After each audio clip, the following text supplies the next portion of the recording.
now.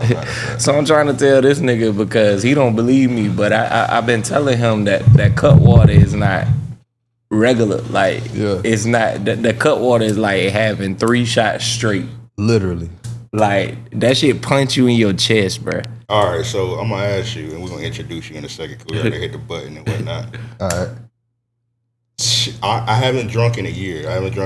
And we got our 700 episode coming up, I think, in about 2 months. I'm going to come out of retirement and drink 2 cut waters. Am I about to fuck up? Like, is this a bad idea? So, yes, it's a bad idea. 2 cut waters is crazy. I would say it's a bad idea because right now they haven't actually cut the cut water. They have and not. I say that in comparison to Four Loko. Have you ever had that? No, I never had that. Okay, so then that's kind of the level cut water has people that has Four Loko, the original version type vibes. And okay. If they don't cut it down by these next 2 months, you're going to be in some trouble. You're going to be in some trouble. This nigga in trouble, too. I literally seen a what they call body cam video, and this girl, she drank 2 cut waters. And she crashed into a Ulta makeup shop. That sounds about right. She was driving in that bit.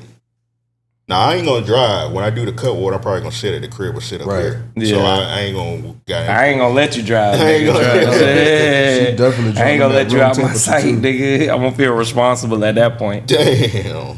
Hey, real quick, REO Parlay is coming soon. I'm just letting y'all know tonight's gonna be a banger. Tonight's gonna be a motherfucking banger. How many legs on it? We got 16 legs. God damn. Yeah, bro, long as a thong, but man. Hey, exactly. Talk about that shit. Talk about that shit, Easter man. baskets, all that. Hey, when the NBA come back, no bullshit. Y'all niggas ride the wave, bro. We buying brand new caddies and shit. You know what I'm saying? I'm getting everybody Escalades this year, dog. Yes, I'm telling you. I already told you we're gonna have to take a green ass picture with Ben's keys and say Ben's friend. Yeah. That shit gonna be we're gonna have to do the picture with the foot back to back. Not the arms folded. All right, man. Let's introduce this episode of shit. Yeah, another episode, Random Acts of Podcast. It's your boy Ampavelli, Mr. Mother Loving Jefferson. Yes, Watch sir. your mothers now. Hey, we got a special guest in the building. We're gonna let the brother introduce himself. Yes, sir. What's good, y'all? It's your boy White from the White Show Podcast and Yo Clothing. I'm in the building. Yes, sir. Yes, sir. If you don't remember, I'm gonna put you on the spot instantly. If you don't remember him, he went extremely viral on Twitter. They were trying to get him out of here for them hoochie daddy shorts. Oh yeah. They tried to, man. Oh, The thing about it is I'm a Twitter veteran, so you can't really get me out of there for nothing. I copped them hoochie daddies, man. Hey, I ain't gonna lie. That's the beauty of it. Yeah, man. you know what I'm saying? They sold. I ain't gonna some hold good you. and some bad lessons there. You gotta learn. Hey. But What was the good and bad lessons? I'm gonna start with the bad. The bad was I knew before I put it out that they were either gonna love it or they was gonna fucking hate it. Mm-hmm. That's all I knew. And I was like, I'm gonna roll the dice with it, but we'll have to see what's going on. And then when it started going, it started out positive and then it just flipped. I was just like, whoa. But the crazy part is I didn't even see the flip. Somebody added me, which I fucking hate. You're a Twitter veteran. You don't have to tell me I'm getting fried. Yeah, I can see that shit. Right. Yeah, don't And if you somebody that I don't even talk to often, now I feel away. Because nigga, you don't never talk to me. But now I'm getting fried. Yo, bro. Yeah. That lame shit. But again, Twitter veteran, didn't bother me. Muted the shit. Didn't see anything else. Made 5 bands off that shit. There you go. That's what's up. There you go. We gotta give him a round of applause for that. Yeah. Round of applause for 5. Yeah. But also told me to not chase. We need I'm sorry to interrupt good. real quick. We need a sound key that be like, fuck nigga cheese. Okay, I'll record it. I'll do it. But go ahead. Now the good part is it actually was a real story behind it. The money grab came once I saw how viral it actually went. But the story behind it was because back in the 80s, that's how my dad dressed. He was a hooper. He wore the high tops, the short shorts, the tank top. Right. And I had a picture where he had on red shorts. And I remember my mom used to say, yeah, he always had them damn hoochie daddy shorts on. He thought that's where the idea came from. And I was already trying to get into different items in my clothing because I was so used to just doing shirts. Yeah. So when I had the first pair of shorts take off, I was like, all right, let me try to make something different. Let me start doing black. Let me do a different color. And I seen that and I was like, okay, bet. And then like, oddly enough, as I'm making it, it kind of became a topic on Twitter and I just threw it together and it went crazy. Yeah. Now, for me, I only saw a piece of me getting fried on Twitter and then like on Facebook, that was a whole nother world. I was not, bro. I literally had a woman email me and tell me she has 11 people wanting to buy it and I have it sold out. Can they still buy it? Absolutely. Yeah. Absolutely. But after a while, I was just, all right, this is not going to be my name. Y'all not going to size me, like, which nobody did, but I just didn't want to go that direction. Yeah, I mean, like Twitter notorious. If Twitter hates you, you about to be successful. Right. So, you know, anytime Twitter, like, hop on a wave and, like, shit on it, like, oh, that, somebody, they got them something going right there. And Twitter is, I love Twitter. Twitter my favorite app. I brush my teeth and go on Twitter every day. So I just know Twitter, they always on the wrong side of history. Even like Versus. Oh yeah. Like I don't know, they ain't even announced it. I think them niggas might have doing their own verses. You know how they do like the verses at this club or something like that? Yeah. They doing the Donnell Jones versus whatchamacallit? Joe. Oh yeah? Yeah, that's not this Joe. I mean the R&B singer. If it was, I would take my man. Hey, there we go. You know what I'm saying? I kill a nigga, bro. For real, bro. Literally. But everybody's saying Donnell Jones gonna win, and I'm like, come on, bro. I don't see it. Why would Donnell Jones win? I'm not gonna say he not gonna win. It's gonna be a good fight. He slept on because he had one of the greatest R&B albums through. His first album, Where I Want to Be, is a classic. Undeniable. That's one of the greatest R&B albums ever to come out. And he got some good features too. I just think it's just kind of slept on because he hasn't done anything recent, and Joe's just kind of been everywhere. He been everywhere. Yeah, especially like the Big Rich Town. Like, come on, bro. Like, that nigga's on a power intro, bro. That shit is one of the greatest intros too. You feel me? Like that nigga there. Not to say I would say revitalize his career, but it definitely took it back up. And 50 used that nigga faithfully. Yeah. Dude, you saw the fans when they tried to switch it. Who they switch it to? Trey Songz. I was like, what the fuck? Everybody was pissed. They was like, nah, change that shit back. Nah. And he that shit. I think that shit lasted 2 episodes with Trey Songz. Yeah, they rioted, bro. I didn't think he would actually change it, but he did. Yeah, he changed that bit instantly, bro. And when you go back and watch the episodes where it was changed, that nigga edited. That nigga put the Joe song back on that bit. Like, that nigga wasn't. That shit was serious. Yeah, niggas wasn't playing. Once they heard that yodeling, whatever Trey Songz be doing, they're like, nah, get that up out of here, dog. What was the song he got? Cut That Cane. Cut That Cane. I ain't never heard that. You ain't never heard that song? No. You gotta hear that. No, there ain't no song called Cut That Cane, bro. It's Trey Songz all rapping, bro. Yeah, bro. This was early 2000s. I remember when he was when he was rapping and shit, because it was a debate who would be the better R&B rapper, like between him and Chris Brown.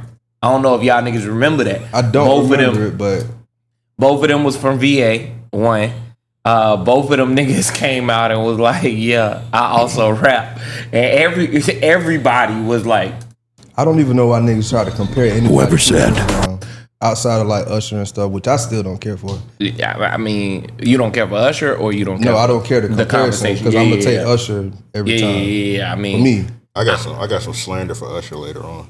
Oh yeah, he been wilding. Yeah, he been doing some dumbass shit. Usher a dumbass nigga, obviously. I think it's drugs, bro.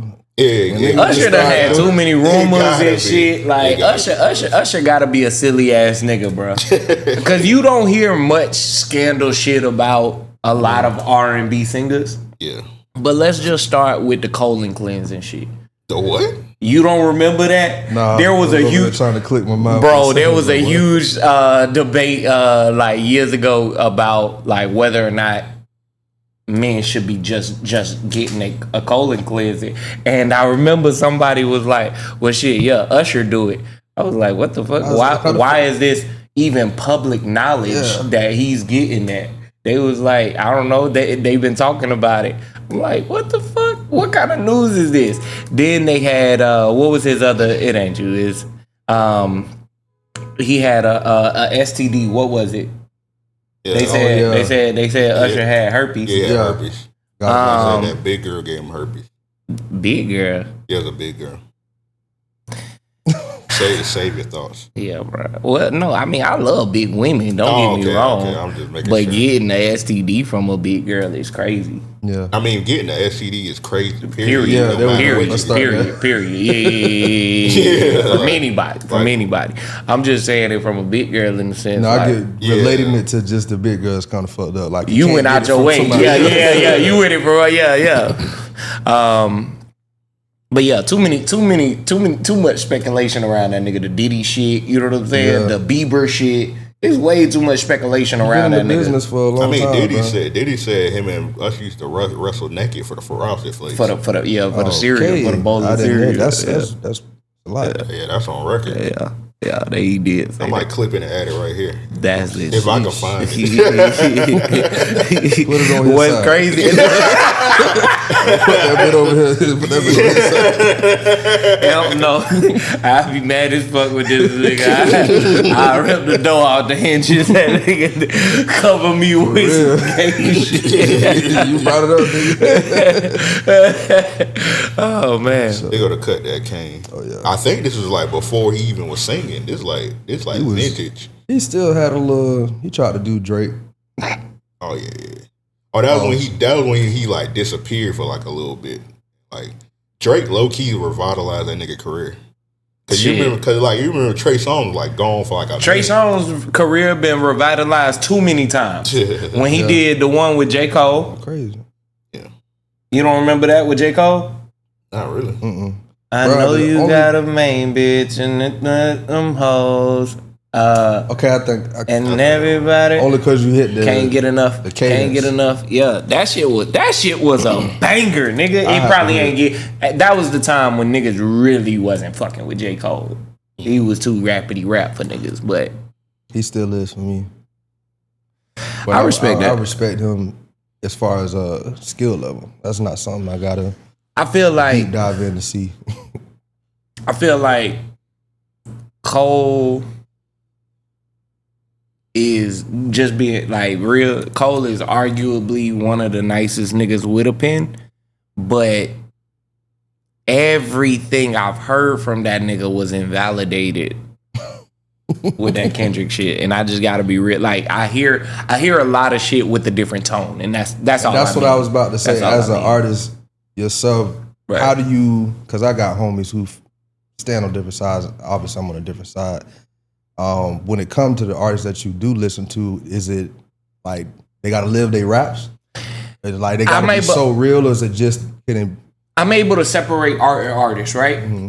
But I think there's a difference when you are marketing and promoting yourself as your art. This nigga's name is Jermaine Cole. Mm-hmm. His rap name is a version of his real name, right? Throughout all of this, we've been led to follow this nigga as if it's like it's to me it's like this. Growing up with a nigga from high school and shit to your adulthood now, and you believe he's one way, right? Yeah. And then you start seeing this nigga cheat on his wife. And I'm not saying it to judge a nigga for nothing, right? But I'm saying it to say you start seeing this nigga cheat on his wife. You start seeing this nigga do like just do a lot of different shit, bro. Like not that I'm not even putting him on the same level, but that's how I felt about Boosie. Okay. Like, nigga couldn't tell me that he did. I had this conversation yesterday. All that shit. Yep. Like I'm a grown ass man now, bro. It's like, yeah, I ain't fucking with that, bro. You tripping. 100%. What wrong with you? 100%. I was telling somebody that Boosie was on track to be the South's Tupac, right? Was nothing. Nigga couldn't do nothing wrong. Nigga would have argued you down till he was black in the face, for real. He has a great run before he went to prison. Before social media. Before social media, because even when he came back, what built up the right. No. You're absolutely right. You're absolutely right. He had so much of a run because some of our favorite artists didn't have a long run. We just revered their projects so much. 100%. Webby, 100%. Webby didn't have a super long. I mean, obviously he's dropping, but as far as people, his run was short. Savage 3. Like after Savage 3, I can't tell you nothing. I don't know. Yeah, and honestly, I gave him grace with Savage 3. I was gonna say that was a no for me. That nigga on Savage like 8 or some shit. Yeah, I don't want to hear a Savage like nothing. We did that tape with Lil Fat.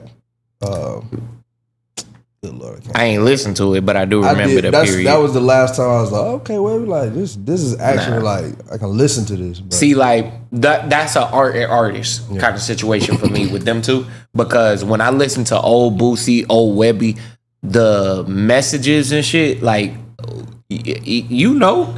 It was a different time. Like when you listening to those artists, you kind of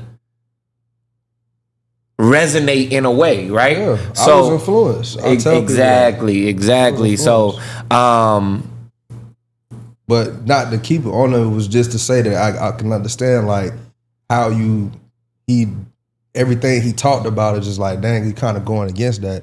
And then although Boosie had certain kind of songs, the songs I gravitated towards was the shit when he was talking about real shit, talking about family and experiences. And I'm like, bro, that's why you said Tupac, because it's like, this nigga he can do a little bop song anytime he want to. Exactly. But this nigga would get on here and talk about some shit, you be like, this nigga, is he talking about this me? Nigga, you're right, exactly. He talking about me? Did this nigga read my biography? Yeah. I just went through that last year. And then one of the issues that I had like with his presence on social media early on, the first thing I said was, damn, Boosie is kind of a funny nigga. We never saw him in that light, right? Level. And one of the first videos that I remember seeing of Boosie online was him, and this is where I thought Boosie online and the change of Boosie was going to be like one of the most positive evolutions of rap. He was entertaining his kids. And like the way he was making his kids laugh, so genuine. Like the nigga did the stair thing behind the couch. You know what I mean? Like I'm going down the stairs. Hilarious, right? And he was in like McDonald's or something, making jokes with his kids and shit. The shit like that was like, damn, you rapped all of this shit about like doing this to build something for your family. You did that, and then now we see it, right? Yeah. And then this nigga turned to a fucking coon. I'm like, good Lord, bruh. The thing I think the thing with artists is a lot of times we don't know the moment. We don't know the moment when we gonna finally humanize them, and that's what that shit really that's be a great like. Point. Nigga just kind of look at them a certain way till they finally do something. Like, why did I think this nigga would never mess up? Like, that's real. A nigga gonna do like people do fuck shit. Jay-Z, like you said, cheat on like. Don't get me started. Yeah, hey man. Granted, I've said this before too. When it comes to shit like that, and I don't condone cheating. Yeah. But none of us. When you are at certain levels, you just don't. You don't know what Jay-Z see. Right, and not just that shit. I'm gonna be honest. When you at certain levels, I feel like you don't adhere to the same. The world is different. It is. The world is different. You don't adhere to the same rules. Life would be boring as fuck, and I'm not saying that in the sense of like, hey, go out and cheat. You know what I'm saying? Right. But I am saying it in the sense like when I see celebrities be on some, this nigga got caught speeding on coke, and I'm not trying to condone that shit, right? Yeah. But it's like I could understand that, my nigga. If I made it in the 90s, right? I came from nothing. All I gotta do is act. I appear on screen, nigga, and I get pure Colombian. I say it all the time, bro. If I had $10 million in my bank account, I'm going on Baddie Hub and I'm closing my eyes and I'm just pointing. Pointing. I'm gonna be like that nigga Chris Tucker in Rush Hour 2. That nigga say, how many? I want you. You got to go. Like, come on, man. All right, let me finally play the cut that came. Oh, yeah, I forgot about that. 19 stories later. Right. I'm a genuine boy. I'm a genuine boy. I'm a genuine boy. I don't think I heard it. I remember Trey Songz being a street nigga though. You hear no vocals? I told you he was singing. He was rapping and singing. You hear no? That nigga singing for his life. That remind me of, we gotta play the classic after this. We gotta play the classic after this. What? The South gon' hold it down. Genuine boy. I'm a genuine boy. I'm a genuine boy. That's that tier of singing. I'm a genuine boy. I'm a genuine boy. I'm a genuine boy. I'm from the home of we serve packs and things. Quick to stab their brother in the back for change. And as a youngin' I was taught the game. Used to watch my daddy while he cut that cane. Say that shit. Daddy,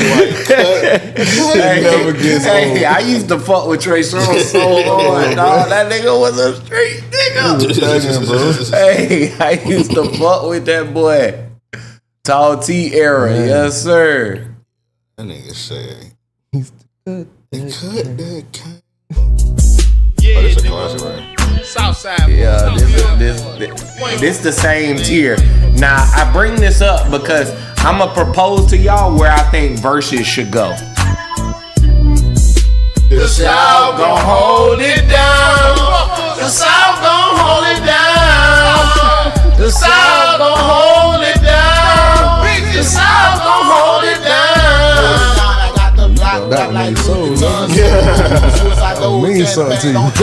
Hey, bro. That part when bro was bending down in front of the car. Yeah. Yeah, he was, bro. Look at this nigga, bro. Look at the conviction in his face, bro. That nigga hit his knee. I ain't gonna hold it down. Hold it down. South gon' hold it down. The South gon' hold it down. Bitches, South gon' hold it down.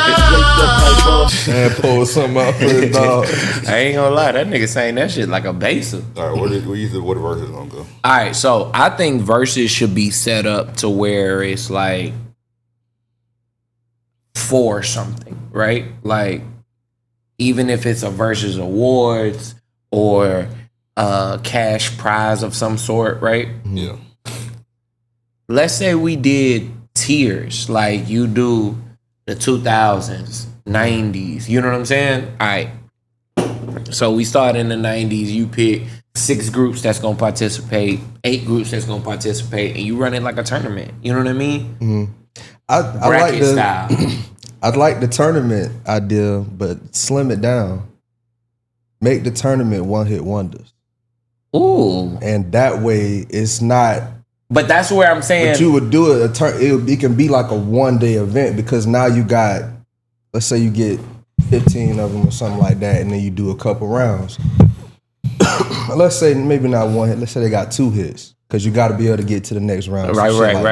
And then that way, because it's a lot of one-hit wonders that we love, and it's like And imagine shit. a show where you hearing bangers you after like, bangers. oh man, I forgot about. Oh man, I forgot. And then even them got B-sides that a lot of people do fuck with that didn't, cut like that J. Cole record with Trey Songz. You know what I'm saying? That's one that I fuck with that a lot of people don't necessarily know about, right? I like the era of groups though, because then you can do like the blog era. Right.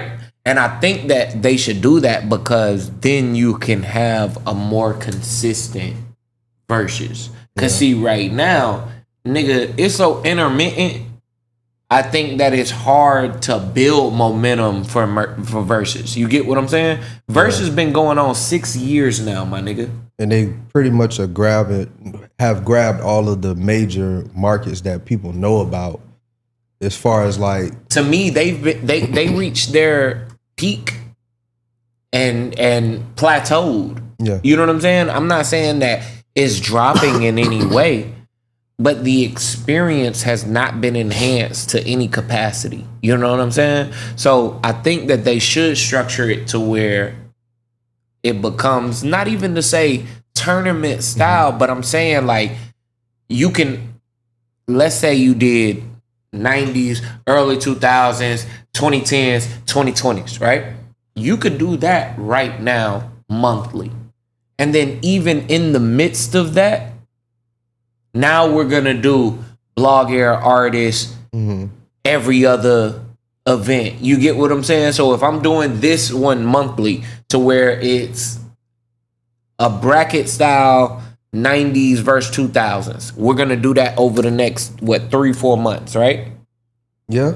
And then we switch to the 2000s. In between that, now we're doing one hit wonders. Now we're doing blog era. Now we're doing just R&B. Now we're doing just 90s R&B, just this kind of rap. You get what I'm saying? Yeah. You got so many ways that you can make the show more consistent. And then if you have some kind of a structured style, right? A versus stage. Get one of these big ass event centers that if versus went on in Vegas and they set it up like they did with that YG and Game shit, that one was really good. Yeah. Outside of the Game being drunk as a skunk, that one was really good. Versus could be just like a music TV show, to where you having those performances consistently every day, because like you said, you grabbing those different groups. My only fear is that they don't start catering to like the younger crowd. Yeah, that's my fear, because that's what usually happens when they feel like you said, they plateaued. They'll start going to a younger demographic before they try to recapture the people who they were first selling to. Is like, not necessarily keep selling the same thing, but find a different way to sell it. Yeah. They either go, hopefully they don't go younger, or they go Yakub. They start getting the white people streamers and shit. Yeah, like, all right, man. That's they're gonna do a streamer versus streamer. Here's my thing with streaming, man. Woo. You talked about earlier when you said nigga Joe with the damn streamer. I feel like you go to stream. I'm not complaining, but you go to streamer rate every week. Cause man, that shit's so prevalent. It's not that I hate streamers, bro. Cause I think streaming is amazing, man. I think it's a beautiful opportunity. You about to Friday ass. Go ahead, bruh. I just hate that every like representation that you're seeing on any capacity is them niggas acting some kind of fucking stupid. So I thought this whole Extra Emily chick, right? Like, I believe that whole little voice shit that she does or whatever. Man, come to find out, a few years ago, she wasn't nothing like that. You know what I'm saying? She was raunchy and shit like that. I don't pay attention to the streamers, so when you be naming it, I'll be like, I don't know. I'm just about to say, I don't know who they are. Because, like I say, I really be tapped in. I think that the idea of streaming is amazing. Is that your hate? You hate watch streaming? No. Okay, I feel like we all. You got because I enjoy it. You got anything you hate watch? Because I admit I be hate watching No Jumper sometimes. I hate watch that. We got some people in our group chat. They be hate watching Night used to be Brilliant Idiots. Brilliant Idiots. I hate watch that with Charlamagne and It got too dumb for me. I used to watch it. I just hated Schultz. Oh yeah. I don't like that way. I don't fuck with Schultz at all. So that's why I hate watch. I don't know why. It's just like, let me see what stupid shit. I hate watch clips of Dean, but like I only watch the clip really because I want to see best for AB. Today though, I realized I gotta cut that shit. Yeah, I gotta cut that shit, and the reason why, and this is kind of where I was going with it. That nigga AB. I lost all hope for that nigga. A minute ago, like a couple weeks ago, I was saluting him. He was my real nigga of the week because like he got in that warehouse, nigga cut fat instantly. Like you start looking like this nigga could be in boxing shape, right? It's like, oh shit. Nah, I see this nigga fighting one of the trainers over popsicles and shit. Nigga looking back big and shit, you know. Got that money. Every clip is him. Exactly, right? But the only thing I don't like is that there's no one that could ever reel that shit back in. You know what I'm saying? Because streaming right now is going to be like something that ends up pissing off every single person. Is the senses of all the streaming is to do asshole shit, or is it just like the ones that are highlighted are doing that? If you want to make if you want to go viral, it's to do dumb shit. There's no streamers that's popping that's like on some art shit. It gotta be like content-y. I will say this: there are no black streamers in that world, not to my knowledge. You get what I'm saying? There are like ex-athletes and shit, and that's how they built their following. Like I know niggas be doing the gaming shit. Like I probably watch a few game streamers. I do watch the stream. Shout out to homie Trey. He been on here before. Yeah. Trey Red. He streams, but he be yelling sometimes, and you gotta do that sometimes to get the attention of people. And that's why I don't mind those. It's kind of funny. Now shit like that, I don't. And those are the streamers that I really do fuck with. You know what I'm saying? So it's not like a every streamer thing. It's the to get over the edge. But the popping, you got to do some foolishness. Like I seen tomfoolery. Casa, I Show Speed doing a Minecraft stream right now, and them niggas sleeping in the bed wearing like Minecraft pajamas together, like. And I ain't talking about head to foot sleeping in them niggas shoulder to shoulder sleeping in the same bed. Yeah. Going to sleep with the camera on them 8 hours. That check must be insane. Oh, you know it is. You know it is. No way, and that's the only thing. I mean, think of a number right now. And I salute them niggas at the end of the day, right? It's like, yo, you getting your bread, you doing your thing, but there is no like. Remember how we don't have shame no more. I do. I don't salute niggas. I've been saying like niggas be like I can respect that. I don't knock nobody hustle, nigga. I be bamming at the motherfucking front door, kick this shit. This shit is poison on our community. Nah, that's and real. Y'all niggas keep saying, oh, it's okay because they making money, bro. Fuck your money. Stop doing that dumbass shit. Hey, that's some real like, shit. That's what need to be said, bro. Stop celebrating stupid shit. Just because it make $1 don't mean that shit right. I don't care, bro. Be broke, because I don't like that dumbass shit. You absolutely right. And that's honestly how I be feeling like when I see them niggas. My bad, I gotta tap in. Y'all boys, y'all see that? Y'all see them greens. Yes, sir. Y'all see them greens. Y'all see them motherfucking greens, my nigga. Let's go. We need one more K. But hey, ooh, I ain't even go down the bottom of the ticket, man. Hey, we got even more. Come on, man. We gotta get this shit. All right. But yeah, like when I see niggas tank, I do feel like, you know, that's what you get. You know what I'm saying? Right. When I say, you know, shout out to them niggas or whatever, I'm saying it more so facetiously, but it is to say I couldn't see myself giving up more values, or we get ignorant on here. You know what I'm saying? We done said some wild shit, but we also don't have the world's eyes on us like that. You know what I mean? And if I knew I was in a position to be like on a role model level, yeah, opinionated shit. Y'all not being silly and dumb. Like that's the difference. Like, yeah. It's one thing, the kids, and we don't want it to be the message, but it's like, all right, they kids. Everybody gonna grow. Nigga definitely gonna look back and be like, boy, what the fuck was I on? Because I did that with myself. Right. Like, I thought it was cool then, and it was just like, bro, what? So it's like, and I think that's another. I think that's another reason why I have such a harsh look at streamers. You know what I'm saying? It's like, damn, I did some dumb shit, and it's on camera.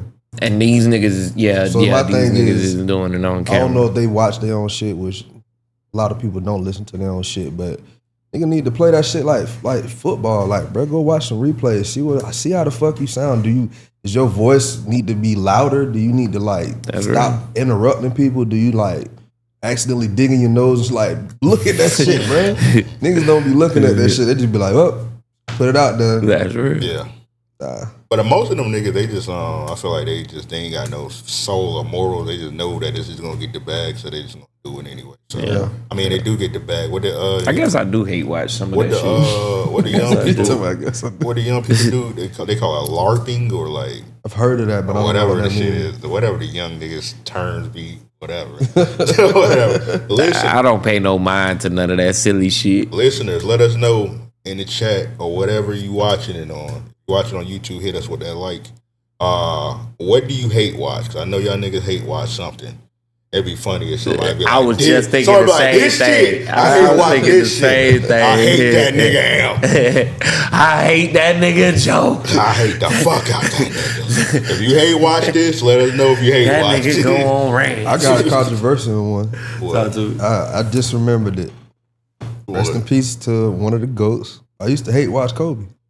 Ooh, sure. A lot of people hate watch Kobe. Yeah, I was gonna say that was a thing. That was a thing Yeah, because you had to appreciate the greatness too. You had to appreciate the greatness. And I'm glad at least for me, I respected it before he passed. So I didn't have to wait for that to happen. It was just like after a while, I was all right.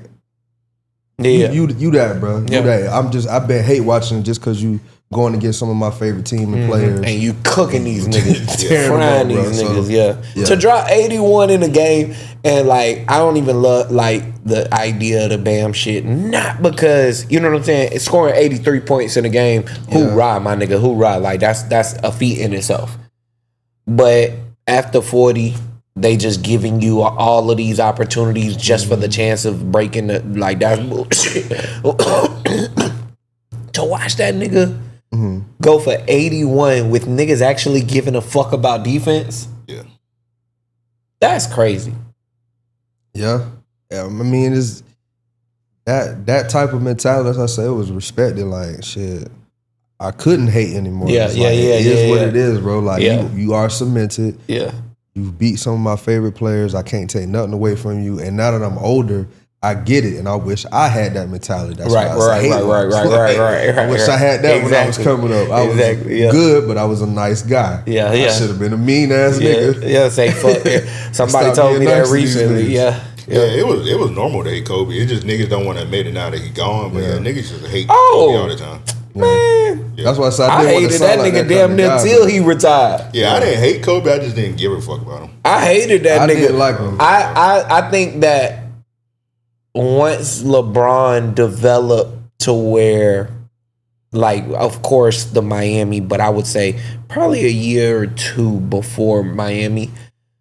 Once LeBron developed to where it's like, okay, not only can LeBron battle against Kobe. But LeBron can construct the team, like can what would I say? Not navigate, lead the team in a way. Yeah, command the team to where you can actually like go against the Lakers and have this. That's when I was like, okay, I hate this nigga, but that's just for the love of the game. Yeah, I love to hate a nigga sometimes. Gasol got there. That's when I was like. All right. Oh, when Gasol got there? That's when I started to like him because I don't know why. It was just like, I guess it seemed like before the whole Mamba mentality became popular, he just seemed like a mean ass nigga. Right. It was no Mamba. Just like, this nigga is just an asshole for no reason. And then it turned into like a lock-in thing. That's how they started, at least that's what I started seeing. And I was like, okay, I can respect that. Yeah, that's what bro on it like that. That's different. I thought bro was just on some selfish, like I want the ball, it's me, it's me. Right. That's what I thought that shit was. But. Yeah, because I was on the same thing. I never hated Kobe. I just like whatever. Because I mean, when I started off like in basketball, my favorite players was Jordan and Penny, and then I transitioned to Iverson, and then like I just transitioned to like LeBron and KD after that. Like I didn't really. I just completely skipped over to Kobe here, and then I was a big Magic fan because I used to like fucking love Penny Hardaway, so I fucked with Shaq. And then Shaq was shitting on Kobe, like, man, this nigga Kobe, hoe and all that. With Shaq, Shaq dropped the song Kobe, How My Ass Tastes. He hated Kobe, so I was like, oh, Shaq don't fuck with Kobe. Your memory is just I ain't gonna necessarily hate Kobe. I'm just like, whatever, bro, whatever. But yeah, like niggas don't want to admit niggas hate Kobe now that he passed. It's okay to hate somebody, bro. Rest in peace, Kobe. But niggas used to hate the niggas. It is what it is. We can't just rewrite history on everything, y'all. Some shit is just what happened. It is what it is. Yeah, I think you got to be honest about that though. Like hating Kobe, because that was a part of the game. Niggas hated Jordan. Everybody was not fans of Jordan. Niggas is that. Yeah, New York. That's a great point. Yeah, Kobe. I mean, not Jordan. I mean, Jordan. That nigga stopped a lot of niggas' parades. Yeah. That nigga stopped a lot of niggas' parades. All right, speaking of, let's go ahead and do some listening questions since we talking about Jordans, because one of our listening questions got something to pretty much damn near do with Jordans.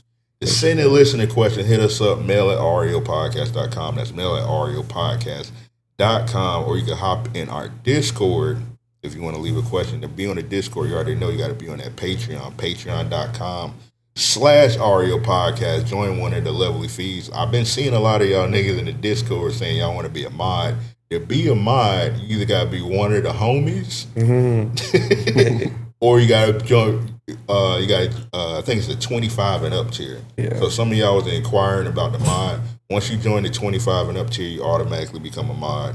I know some of y'all want to, y'all been wanting to rain havoc in our Discord. Been going crazy in there. If you want to become a mod, 25 and up. But if you don't necessarily want to be also you want to be we got that merch should be here next week. Yeah, I'm gonna put a fire on my ass.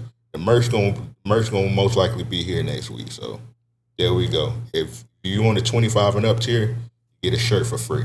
Yeah, and if you're already there on the 25 up, you already know I'm gonna hit y'all soon in y'all DMs. Send that addy. We'll send the merch over to y'all. But let's get into these listener questions. We got one from shout out to homie Dead Start Dev. We haven't heard from Dead Start Dev in a minute.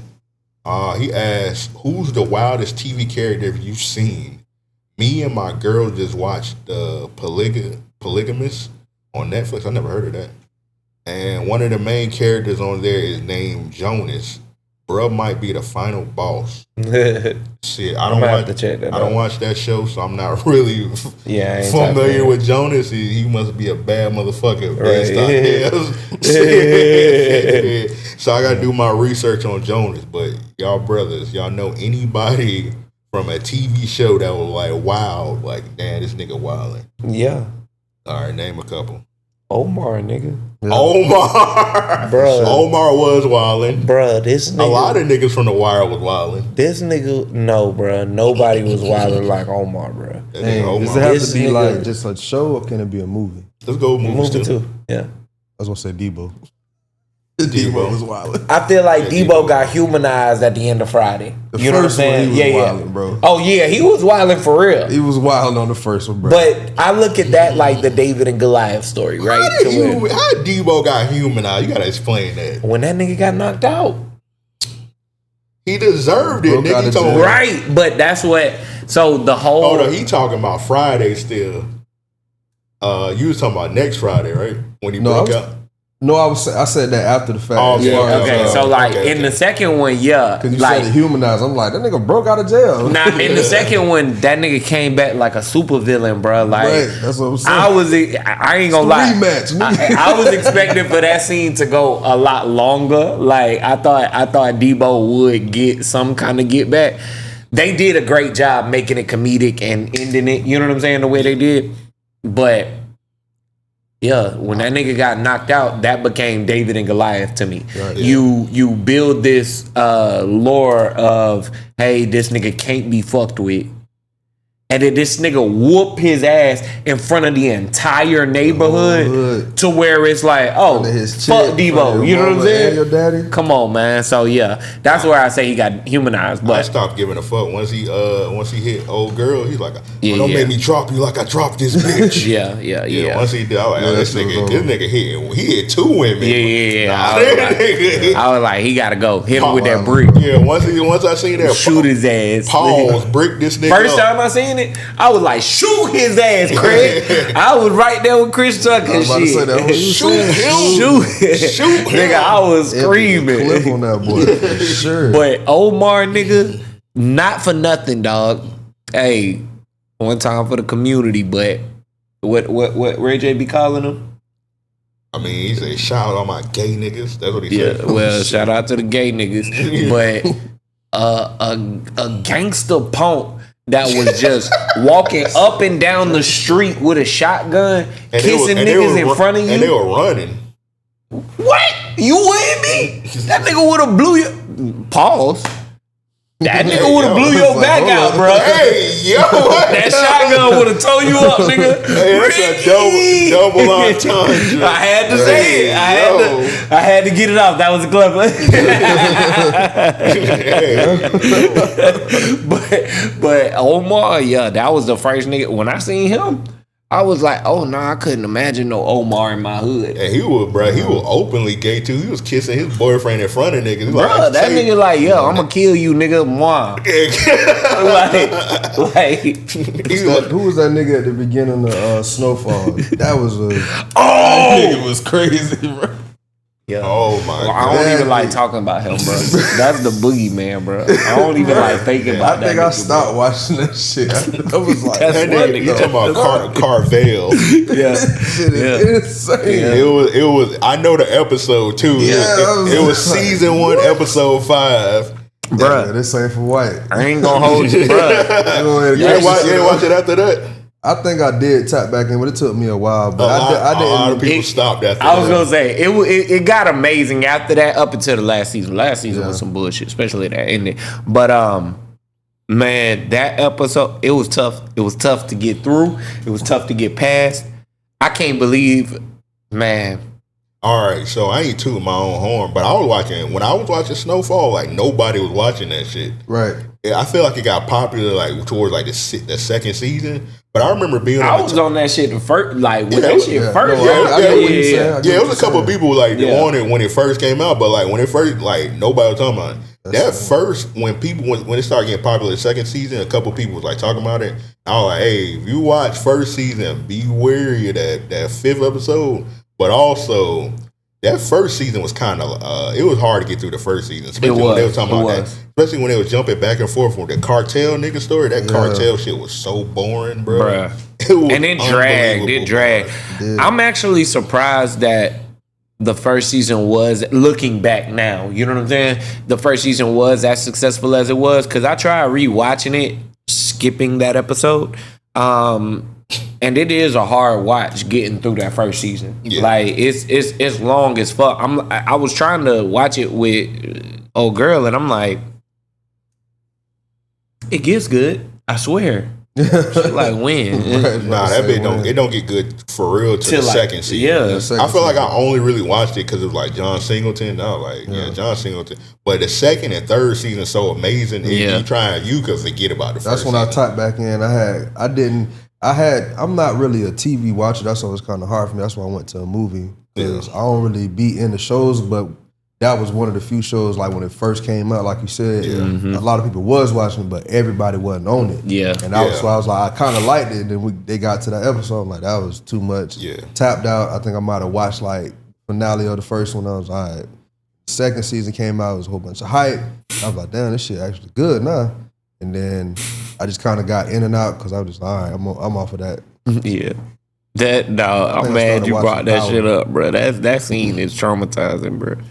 Hey, the nigga said the wildest. That was wild as fuck. Yeah. No, it was. That nigga was like, I don't think he fighting him. I'll bring up some cartoons that niggas used to watch. You know what's kind of thinking back with your grown man eyes and grown man brain. That nigga Johnny Bravo used to be wildin'. Oh, Johnny Bravo. He legit used to be like pretty much going. You know how they be like, where my hug at ass nigga? So what? Sexual harassment? Yeah, he used to sexually harass these women. Yeah. And we used to watch that bit every day as a kid. Like, this funny as shit. Yeah, like, this shit is amazing. I just thought he was just aggravating women. It was like, that's what I just thought he liked women.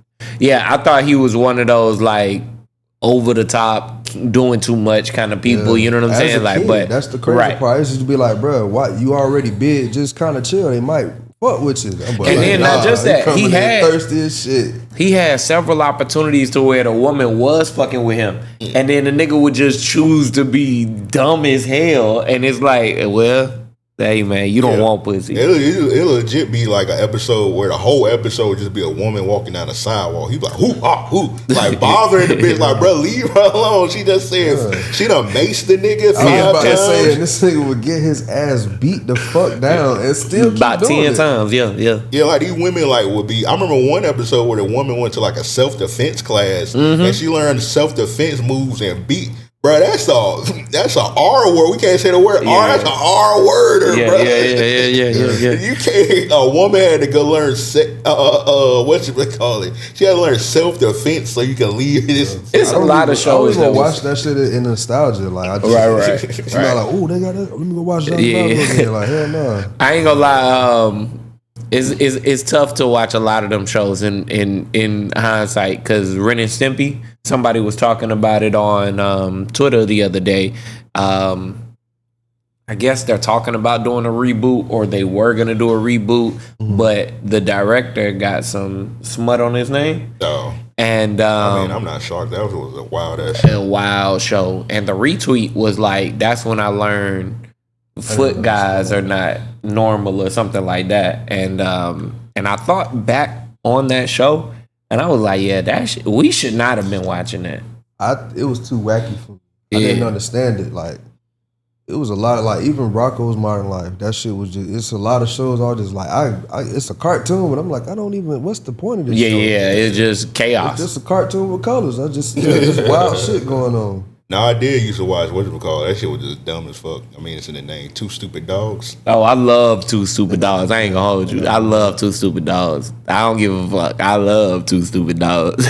Yeah, but they wasn't really doing that. They didn't do anything, but it's like Seinfeld. And Cow and Chicken was another one. Like, yeah, just wild. But Cow and Chicken was another wild one as well. With that Red Devil, he used to always be butt naked. And he just bounce with his ass. Bro, that shit was too extreme. It was a lot of ass shit. Like, these niggas all had fetish. Like, if a nigga had a foot fetish, there was a lot of feet in it. Yep. Had like, just weird shit. Yep. That as a kid, you either really saw it and was like, oh, this shit crazy, or you was like, I don't know what this is. Yeah, I ain't trying to watch. I ain't trying to miss my the freakiness of the cartoon, bro. I'm just trying to watch a cartoon. Right.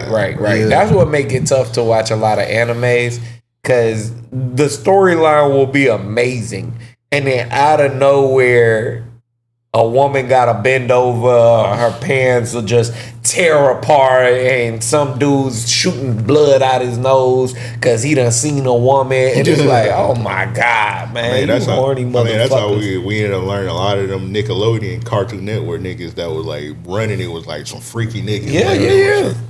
Yeah. I think based on your creative whatever, you should be studied. Like, you should be investigated. Oh yeah, definitely. If you drawing shit like that, we need to see your hard drive. Especially for kids, bro. Like, we need to see your hard drive after season 2 for sure. All that shit. Like, exactly. All right, y'all got any more wild motherfuckers? I got whatchamacallit from Game of Thrones, Joffrey, but yeah, they already know that was. Yeah, Joffrey was a fucked up individual. Yeah. I probably end up thinking about it later. For real. I just knew Omar off the top. Yeah, Omar, that was a good one, because Omar was wild. But there was a lot of wild motherfuckers there.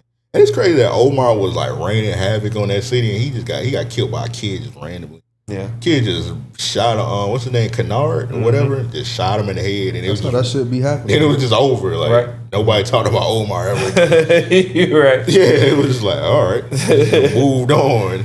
And it was just, that was like one of the realest scenes of the show. Like, damn, bro. Yeah. All right. This one from Amir. I mean, this is in the vein of TV shows. I don't know if y'all seen this already, but Amir said, who had the better sneaker collection? So we got Seinfeld. We'll put the picture on the screen. We ain't gonna go over all the sneakers. Who had the better sneakers? We got Martin. We got Dwayne Wayne. We got Fresh Prince, Will Smith, and we got Marlon Wayans. Marlon used to wear a lot of bullshit, so I mean, yeah, he got some good shit on the screen, but I'm gonna take him out just because I also seen that nigga wearing legit Bobos. All right, so this one right here, they must have fucked up. They must have did this in AI. What is this right here? That's not a sneaker. That's not a sneaker that was out in the 90s. Yeah, right. Marlon. Yeah, Marlon not in it. About to say Will definitely top 3. Yeah, Will. Yeah, Will shit hard. Will not only had the shoes, he had to fit. Him and Martin was like, they had to fit and the shoes kind of rocket. I think I'm leaning more towards Martin. I'm thinking so too. Like, if I had to go through, I probably would say Martin's collection personally. And it's over for Seinfeld. I don't know. Seinfeld shit can't be slept on. His shit so versatile. Yeah, some shit. The only thing about Seinfeld, he wasn't getting no fits off. He was wearing this every episode. Yeah, that's real. We talking about just this. I'm not saying as a collection. Yeah. This, no. Dwayne Wayne. Let me see this again. I feel like he. Only thing with Dwayne Wayne, if we talking fits and shit, I'm sorry, his fits wasn't really on that either. I ain't dressing like that. Even though niggas really do dress like that as a style. Yeah. To this For sure. day. Yeah, it'll be between Martin and Will. Yeah, I think I'm gonna. What you call it? Had some. He had some fire too. On different word, Ron. Ron was getting shit off. Ron was getting fits off. Yeah, Ron was clean, nigga. Ron was clean as fuck. Yeah, we actually should have been getting Ron his flowers instead of Dwayne Wayne because they had the same Jordan, but Ron was actually getting fits off. To be real, I feel like Dwayne Wayne's character, and it's just my personal take, to be honest, I feel like it's a little overhyped. Like, I don't think it resonated in the same ways that Martin, Will from Fresh Prince, you know what I mean? Like, it was big. Maybe it just was a little before my time type shit. It was big for that time because the show alone was what ushered people to go into black colleges. True indeed. That's why it's like that is huge. He got that stamp to be with them because only reason because I just put my wife. I had my wife watch this. She had never watched any episode. I said, all right, homework time. We doing this. Yeah. And see, we went through that and my bad. No. You good. We went through that and then like first she hated it because I told her the first season was slow. Yeah. And then once Denise left, that's when it kind of turned up a little bit and she started liking it. And she started seeing all the people who are famous today. Like, oh damn! I said, a lot of people got their first break. Through this show. Yeah. Y'all watching it? My fault. No, y'all watching the new season when it dropped because it's about to come out soon. I didn't. I ain't know that. I think I did hear about it. Netflix, yeah. I think it was some rumors, but I didn't know it was official. Yeah, it's coming out. They showed a couple pictures from the new season. Dwayne and Whitley gonna be on there. That's right. Yeah, they're gonna be on there. Damn, did y'all niggas see? I wasn't excited at first, but I can't wait till that Varnell Hill show come out. What? I seen rumors of that too. They got Martin gonna be on that bit. No way. Playing his character, he can play a Martin. Wow, I'm blown away right now. Because I seen Tommy Davidson, he was like on a couple of shows. He was talking about it. I was like, whatever, bro. And they show like it come out next month. It come out what's the name about September? Yeah, it come out like the first week of September. But yeah, Martin is going to be on that shit playing his role. They haven't announced anybody else from the Martin show, but Martin for sure is going to be there. He's supposed to be like the executive, which I wish they would have waited and not spoiled. Right. But he's supposed to be like the executive producer of the Varnell Hill show. Oh wow! Yeah. Wow. Damn, what were we talking about before, Martin? Just the shoes. Yeah, literally, and on the show just to clear things up, people. Dwayne. Well, I just wanted to touch back on that. I knew the show was big because it was also a spinoff of the Cosby Show, but I was too young in the sense like at the time it dropped. Of course, I wasn't thinking about college, and you know what I mean. I didn't know anyone that was in college, so it was like just a show. You know what I mean? Like I grew up watching it in the sense like, damn, these niggas look clean and shit. Right. Yeah. But in this sense, I get it. Like he's not the pinnacle if we talking about something like this. Right. And I can see somebody choosing him if they did. That whole cast was so good. I think that it was all new. It was fresh. Like, and again, it was all black. So we giving Ron his props because we saying he was fresh. I wouldn't dress like Dwayne, but again, it's niggas who saw that. It was like that shit fly. That's real. That's real. And these jeans. Yeah. And I'm wearing my flip up glasses because that became my you feel me? Yeah. Like I seen that. Yeah. I think I seen an interview of him talking about that. He was saying like, if you watch the show, he took them off at one point, and I did see that he stopped wearing them because he didn't want.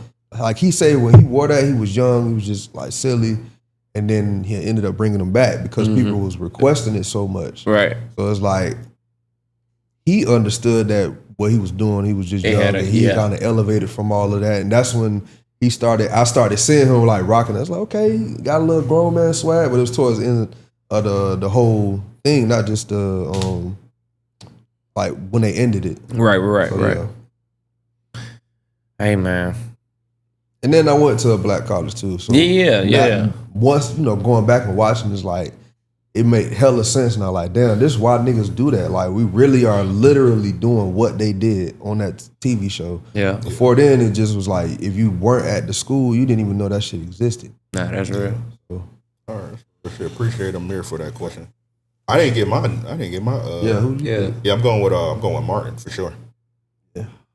Yeah, swag with it too. Look at him. One pants leg up.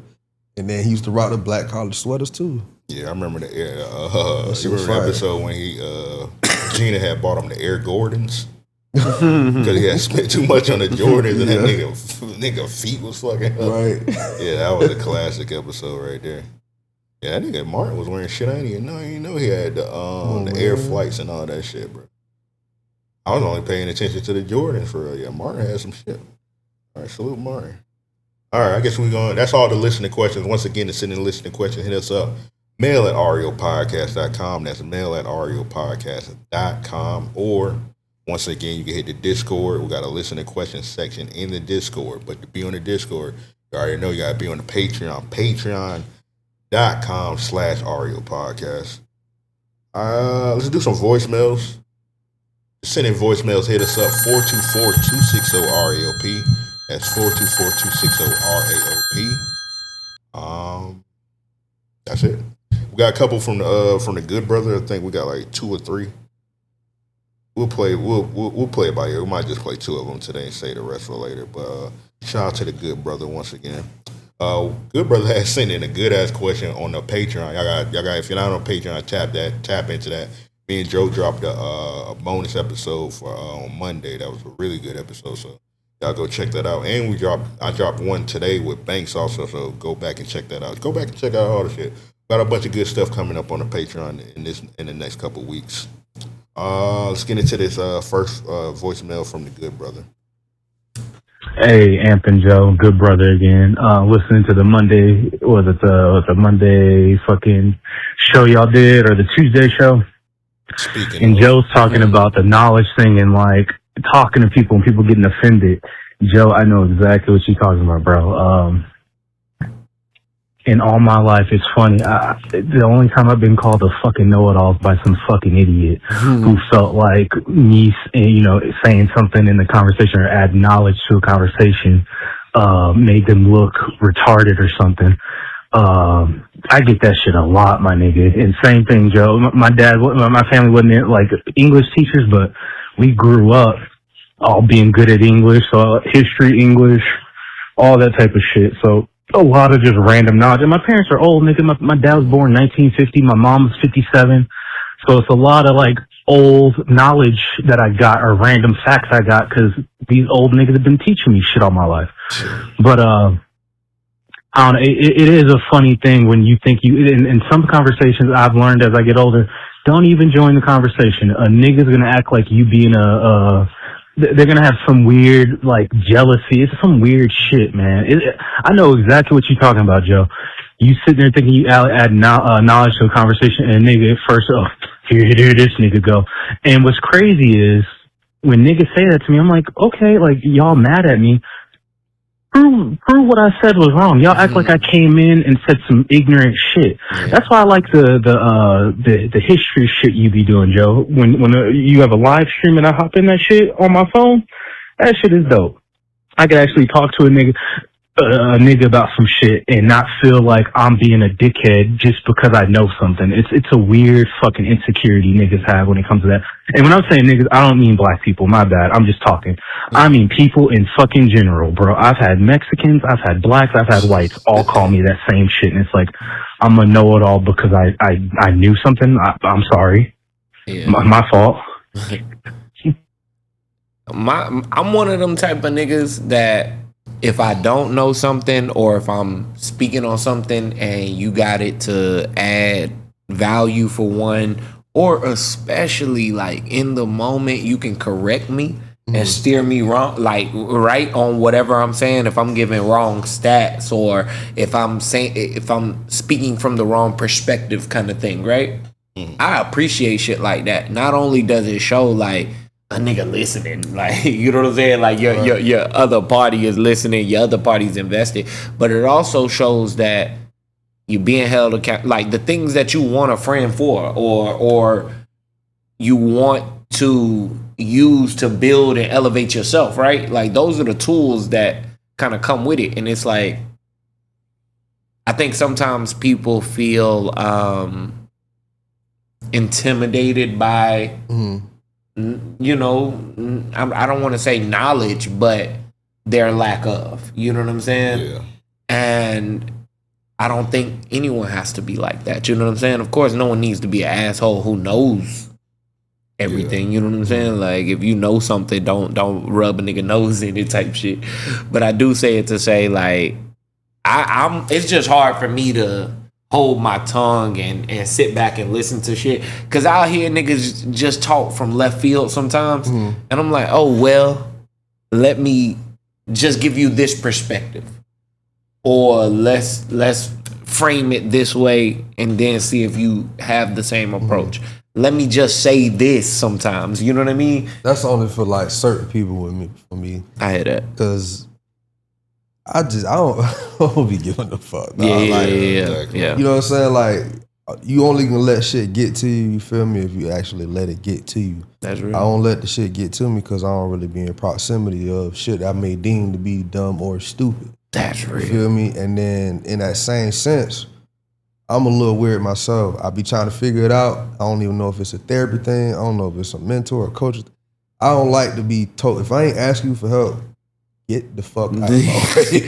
Like, I got a firm belief. I don't know why I'm like that. And it's not because when you saying like seeing something like as a friend, yes, please don't let me fall flat on my face. That's not what I'm saying. Exactly. Yeah. But if you actively seeing me like in a creative space, I'm like bubbling, I'm about to get to this point. Don't interject at that moment.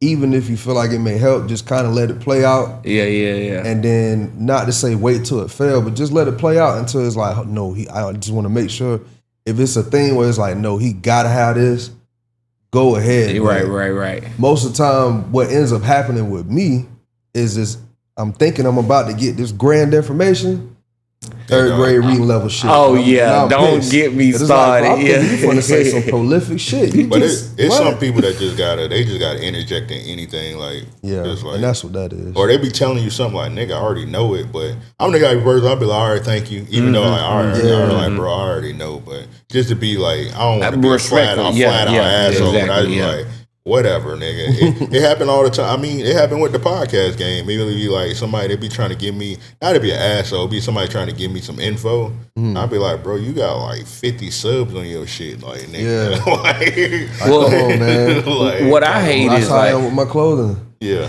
Nigga, I'm like, bro, do you have sales? No, do you see how you dress, my nigga? Like, you shouldn't even have an input on what's cool or what's not. Nah, that's real. That's like me having an opinion about an old school. I own the old school. Right. What my rims at? That's some real shit. That's some real shit. If that's you some real have shit. an opinion about it, at least be in the field. If you have an opinion that's that dialed in, like if you're gonna be so in depth about it, then be in the field. To have just a surface level opinion, but at the same time, it's just like I said, if you're not putting yourself in those positions, you don't have to necessarily deal with it. So you gotta look at your field, and that shit'll get lonely. You'll start. I ain't gonna lie, on some deep toot shit. Nigga used to like think like, damn, something wrong with me because I thought either I'm a fucking genius or I'm a fucking idiot because people just don't get me. And I'm like, am I that advanced? And I don't think of myself as that advanced. Right. I don't think of myself as an idiot. Right. But it's like something. So there's a disconnect. There's a disconnect somewhere. And I'm trying to find people who think not like me, but just in the same realm. Like, all right. So yeah, I can see that. Yeah. I showed White a little of what I do, of course, before we started recording and shit, right? I don't do a lot of everything that I do. Typically, I'm one of the only people locally or in my proximity that does that. You get what I'm saying? Like, most times, I'm the only person in my proximity. You know what I'm saying? Right. I'm introducing people to it. So sometimes I get hit with people that will tell me what I should do. Yeah. And they have, like, I was telling somebody a goal of mine would be to 3D print an entire car, right? Because I'm seeing people do it. The idea of it is cold. And then you just got so much flexibility. A nigga built an Aventador for $20,000, right? So I'm going through just hypotheticals and shit, and I'm talking with somebody, and he like, nah, that's a dumb idea.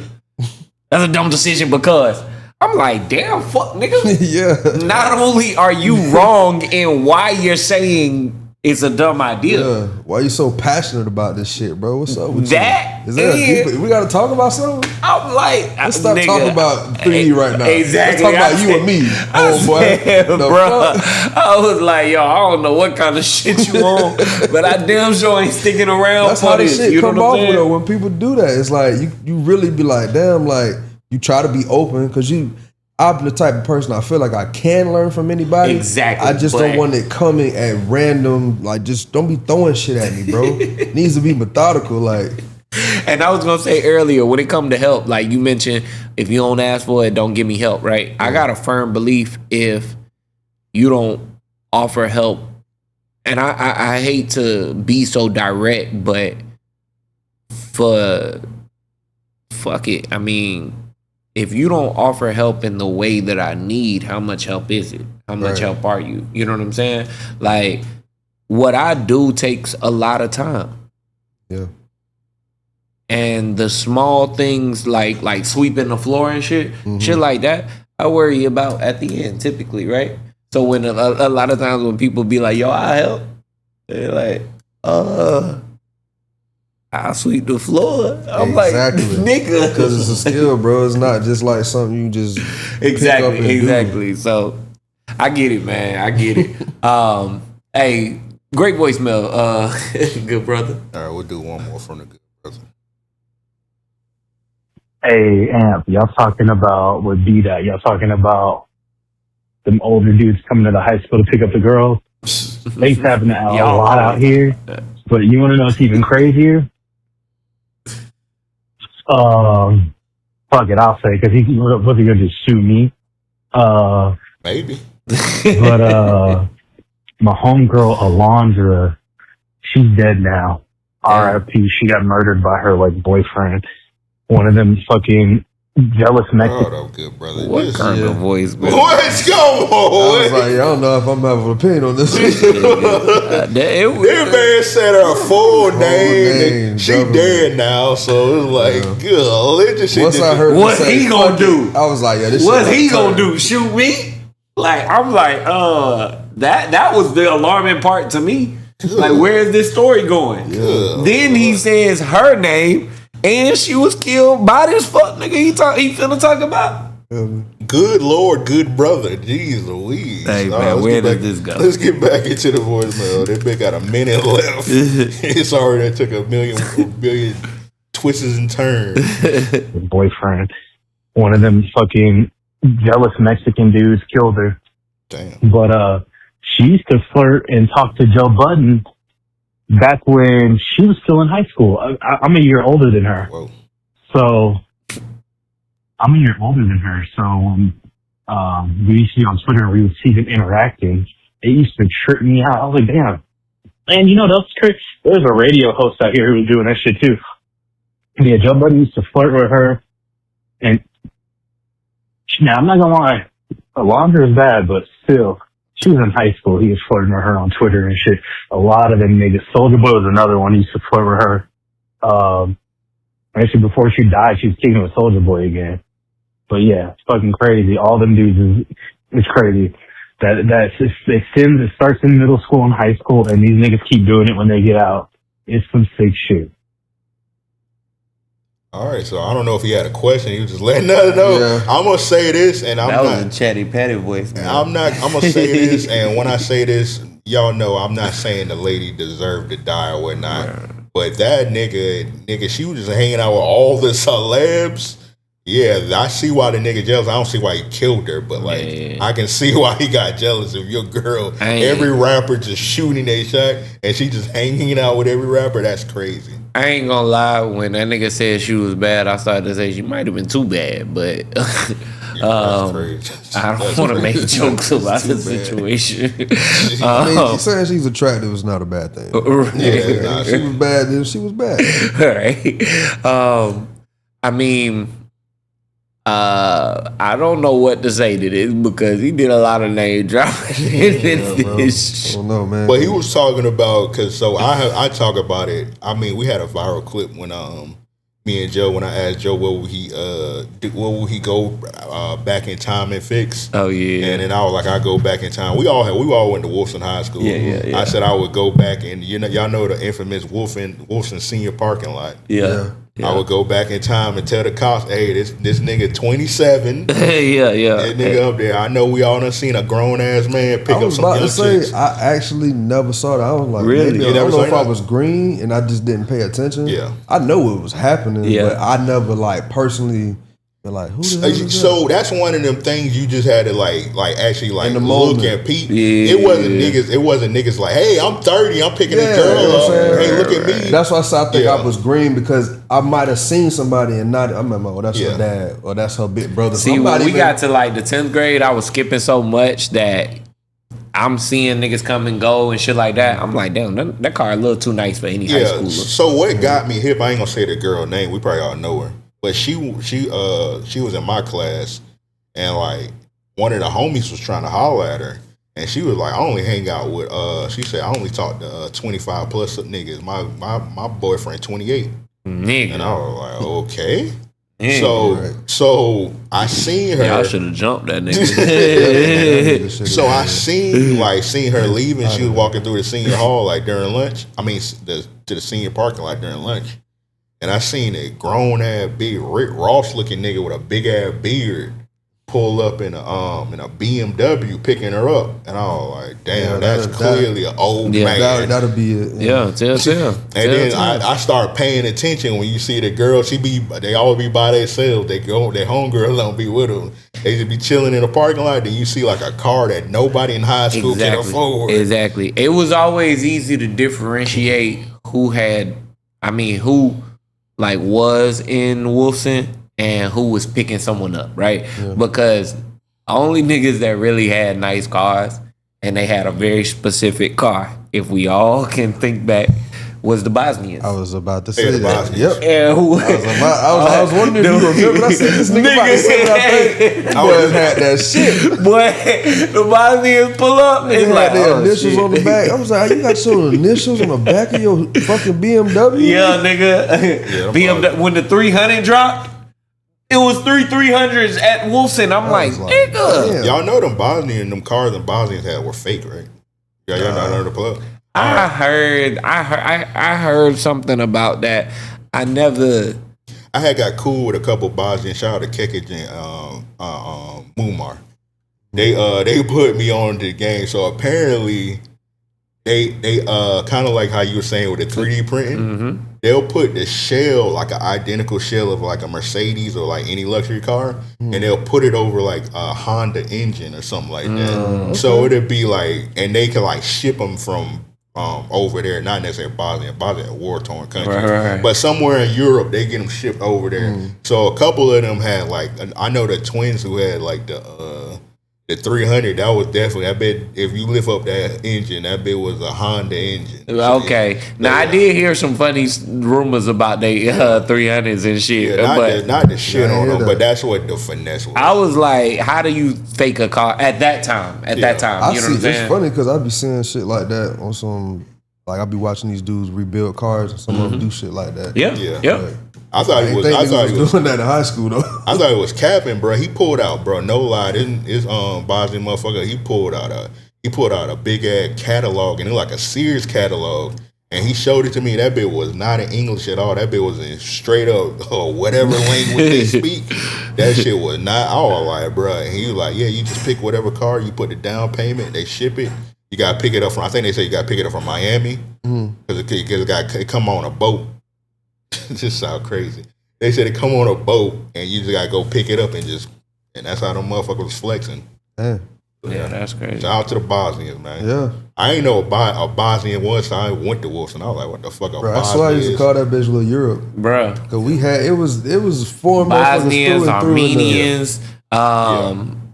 It's another like small little country that was in Wolfson and shit over there. A few of them. Yeah, a few of them, bro. Yeah. I remember that shit. And I ain't gonna hold you. They ran shit. They had they clicks. Bro, I remember what's bro name? Eric, you know who I'm talking about, bro. God damn, what's his nigga name? He used to sell shit. Who that? I'm trying to think. I can't think of his name. He played soccer? No. Okay. He had a brother though. All I'm gonna tell you, the nigga tried to sell me a first generation iPod for $100. Hey. I was like, nigga, what? Yeah. I had so many different iPods. I was like, bro, I'm not buying that. Bruh, straight up. I wish I remember his name, bro. He was known for selling shit. He used to be having cell phones all the time. Damn. Are you talking about Candyman? No, not Candyman. Not Candyman. Oh, okay. Remember him? Dang, what's bro name? I don't want to say he was African. He was dark skinned, but I don't know if he was African. His name started with a K. Was spelled with a K? Can't remember his name, bro. Damn. I think I know what you're talking about. I just can't remember dog. It's not Muhammad. What was his name, bro? Oh, I know you're talking about. I just don't remember his name. I know exactly what you're talking about. African nigga. Yeah. Because I remember it was a couple African niggas selling shit. That's right. It was one nigga that had the colognes and shit. Niggas had everything in that school. Yeah, you could get everything in was Wilson. Loaded. Do you remember what's the nigga name that pulled out the swords and shit? I don't know his name. Do you remember when that shit happened? It was it was our 10th grade year. Was it like Theo or something like Theo, that? yeah. Theo. We had the school shut down one time because a nigga it didn't shut down, but a nigga got caught with a gun in his locker. Oh yeah. I was in class with a nigga. I don't know if that was 10th grade or not. I think I had Coach Shingle's class. The nigga used to look like Plies. I forgot his name. And he had, I think it was like open slightly. And then he had got caught. And then, shoot, even before then, that nigga Pompey had got caught. I don't know if you remember. Oh, yeah, I remember. Yeah, I remember Pompey. We was leaving football practice, and he was in his car, but he was like playing loud music. And she started messing with him, and his bag, same shit, bag was like slightly open. She seen that bit, it was over with. Yeah. I think he switched schools after that. Yeah. So yeah, it used to be going down, bro. I know, for sure. Bro, it was the craziest part, and this is not condoning it. It was so many guns in that school. Yeah. Well, shit. At one point, I ain't gonna name no names on here, but a nigga came to me. Yeah. Trust. You already know. Nigga came to me and was like, shit, we finna hit the trains. You wanna go? The weekend, AKs, grenades, everything, nigga. I'm talking military level shit. Nigga was like, we know the shipment. We hitting train. That's back when niggas was hitting the Jordan trains. Yeah. There wasn't no cameras back then. Exactly. No flock cameras. Yeah. This may sound crazy, but a lot of Wilson niggas had guns, but I was like desensitized to it because niggas had guns in my middle school. I went to Kirby Smith. That sounds crazy, but niggas, that's right. Yeah. Niggas had... Not where you at now. That shit dirty niggas had, right. I ain't know that. I wanted to go to Kirby Smith so bad, bro. I remember one time, I ain't going to say the teacher name because she might be teaching, she might get in trouble. I remember one time it was these two niggas, they was fighting, and like one of the niggas, he put like his watch on his hand and he just started hitting the nigga, and the nigga just started bleeding everywhere. I realized bro legit, I ain't done. No. Fault.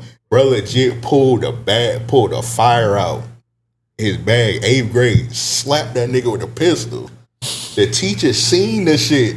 She was like, come here right now. She grabbed a pistol and she was like, he told everybody like, hey, y'all don't say nothing. I'm gonna handle it. Nobody said anything ever. I wouldn't either. Except me right now on this podcast. But I ain't saying no day. Bro, this nigga slapped the nigga with the fire in the hallway at Kirby's. You know, watch that nigga get slapped with the fire. I ain't saying shit. I ain't see a lot of firearms, but I had a story not similar to like that. But yeah, that was so how I was talking about, I was influenced by Boosie. All this shit happened my 7th grade, going into my 7th grade year, summer after 6th grade. Mama sent me to summer camp at Gilbert Middle. Oh my God, that's nigga. The only reason she did it because I got my first cousins. Their mom and dad, you know, they was going through a lot. So my grandma used to watch them. They from South Carolina. So they would come. Our whole childhood, they was back and forth. Yeah. So they was kind of like my brothers, but. One of them was down there that year, and she didn't want to go by herself. So she sent me. I never went. That was the only time I ever went to summer camp my whole life. Other than that, I stayed home. Yeah. You know what I'm saying? So Went, they bought both of us a bike. You know, that was kind of dangerous, but we made it work because nobody stole our shit. Right. But it's about to tie into the story for a second. So we getting out of school, out of summer camp, and I remember it was this light-skinned nigga. He had dreads, he was getting all the girls, whatever. But I don't know if he was from around that area. And there was some other niggas who was. And I didn't know them, but that was the ones my mama told me don't hang with. Right. But didn't much have much choice because look where you got me at. I'm here. I'm from that side of town too, so that's why I was like, she sheltered me from it and then decided, hey, go on out there. We leaving, coming out. They arguing. Apparently it was over a girl. They started jumping, bro. Beating the dog shit out of him. Now he trying to run. Nigga pulled the file. Started trying to pistol whip him. And he took off. He was about to let off a shot, and then I think somebody started coming. Me and my cousin on our bike sitting there. That nigga said, you, give us a ride to the apartments down the street.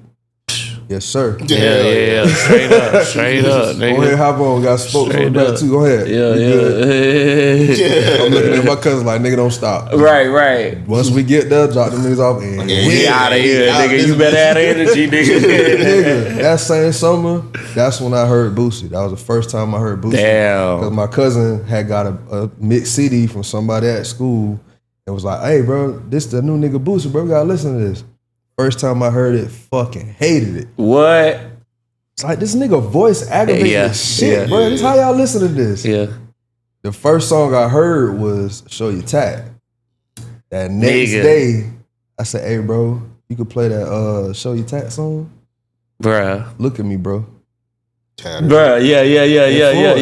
That song influenced me. I was like, I want to be tatted. So when that song come on, I could be like, just a little kid shit. Right.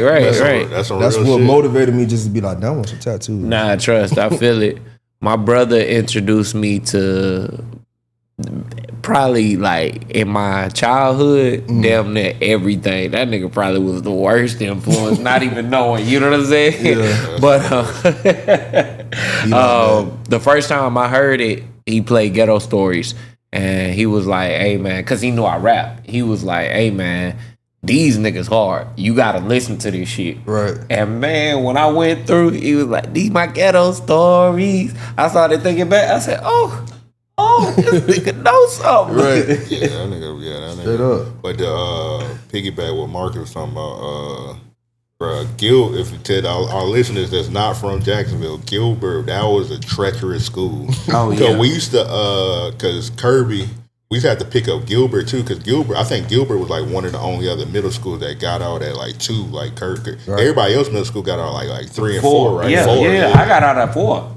I went to Darnell Cookman. We got out. Y'all got out early as fuck, yeah. Okay, not Wilson. Kirby got out at 2. That's what I was going to say. Gilbert got out at 2 also. So we used to have to pick up Gilbert, and bro, no lie, I'm not making this up, y'all.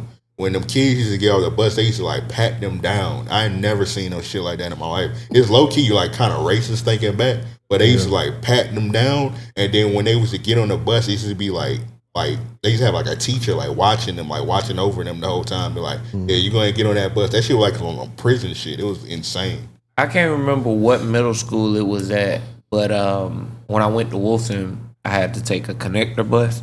Every day it was in the hood, whatever middle school it was, nigga. We used to be sitting on that bed, me and Chris rode together. And we used to be sitting on that bed. Nigga, it'd be random fights. It'd be motherfuckers getting beat up like on the street. You know what I'm saying? I'd be like, man, why do we have to come here? Why do y'all take us through this? You know what I'm saying? Like Northwestern, bro.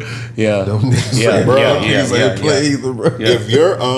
If you went to Northwestern, your parents didn't love you. If you went, matter of fact, shout out my cousin Darren that be on the podcast. He got stabbed at Northwestern. Oh, nah, that's crazy. Stabbed that nigga up, bro. That's crazy. I would never tell it while he on here, but yeah. That's how bad Northwestern was. If your parents let you go to Northwestern, they didn't love you. Gilbert was different in the sense because it did actually have some history to it. Yeah, because it was only black. Yeah, one of the only black high schools, them in Stanton.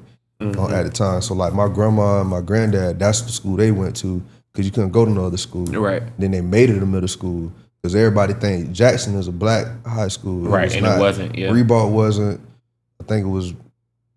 I can't remember Reigns too much. No, I think Reigns was built as a black school so that they could go there. Yeah. And then, it just ended over up time that. because everybody started migrating north because they wanted to stay in the better houses. Exactly. So like a lot of the north side kind of was away from the inner city was more where white people stayed. Mm-hmm. So that's why they started moving in and taking over.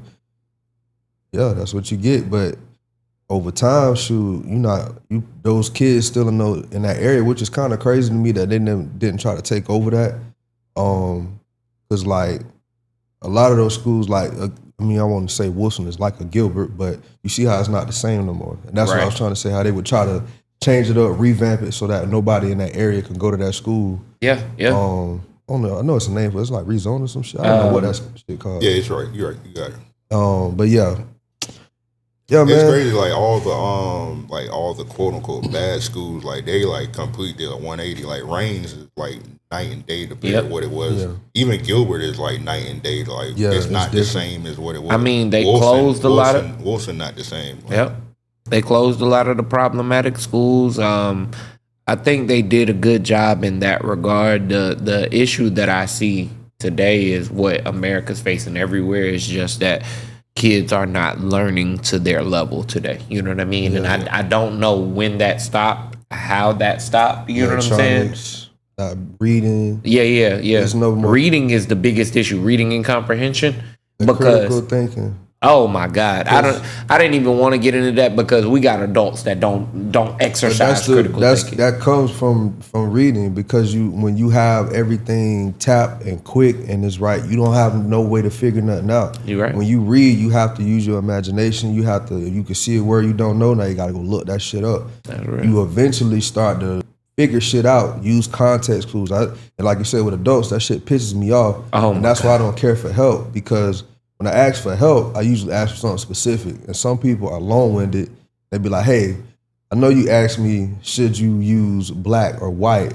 But let me tell you the origin of the entire scope of colors. Yeah. And I'm like, nigga, black or white? Yeah. What are we doing? That's some real shit. Bruh, don't get me started. That's what I be like. I don't need you to break it down for me because I know how to critically think. I just need you to give me an idea because I'm probably going to say the opposite of whatever you choose. Right. So let me. And a lot of times it just offers a foundation. Like, okay, now I see where I need to go. You know what I'm saying? Like, you said this, all right, cool. I got my vision now. You enjoy the process, bro. Yeah. Your 3D making, bro. You get to watch it be built versus you just ordering it and then you trying to sell it. Exactly. You want to see that process. Mm-hmm. Yeah. All right. So we'll wrap a bow on that. Once again, shout out to Good Brother. Those two amazing questions. They started off kind of rocky, but hey man, it's RAOP. We professionals. We pivoted.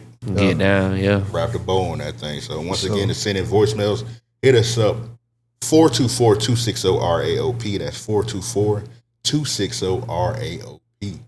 All right, I just want to talk about this real quick because since we all in the content creation space and whatnot. Marcus, shout out your pod once again for the people. Oh yeah, make sure y'all check out the White Show podcast. Definitely on YouTube, man. We're getting it rolling. We in the game, man. Yeah, definitely. So I wanted to talk about this real quick because two big platforms for content creators has pretty much announced that, hey man, you niggas that was making money on our site, that's about to come to a halt. You gotta be like a real grinder for real. So I'll talk about the first one I seen. So Twitter, since Elon Musk got on it, he was paying niggas the Elon bucks. Right. So they announced that this week they said Twitter X is ending the current creator monetization program and replacing it with a new or original content reward program. All existing creators will have to reapply starting September 8th. So to the people that's wondering like what that basically means, if you stealing content, it's kind of like on the vein of what TikTok do. Yeah. All your content has to be original. You can't repost shit over and over. Mm-hmm. You can't post anybody else shit. They got AI features. So all you African niggas that's on Twitter, it's a wrap. And stealing nigga shit, it's donezo. Y'all hold it down. I'm using original. Yeah, I know a couple of it's a couple of like content creators. They do not content creators, like motherfuckers with blue checks just like stealing niggas. Oh yeah, all fucking day, bro. That shit is aggravating as hell, which kind of diminish the Twitter experience, even though I still get on it because it's entertaining.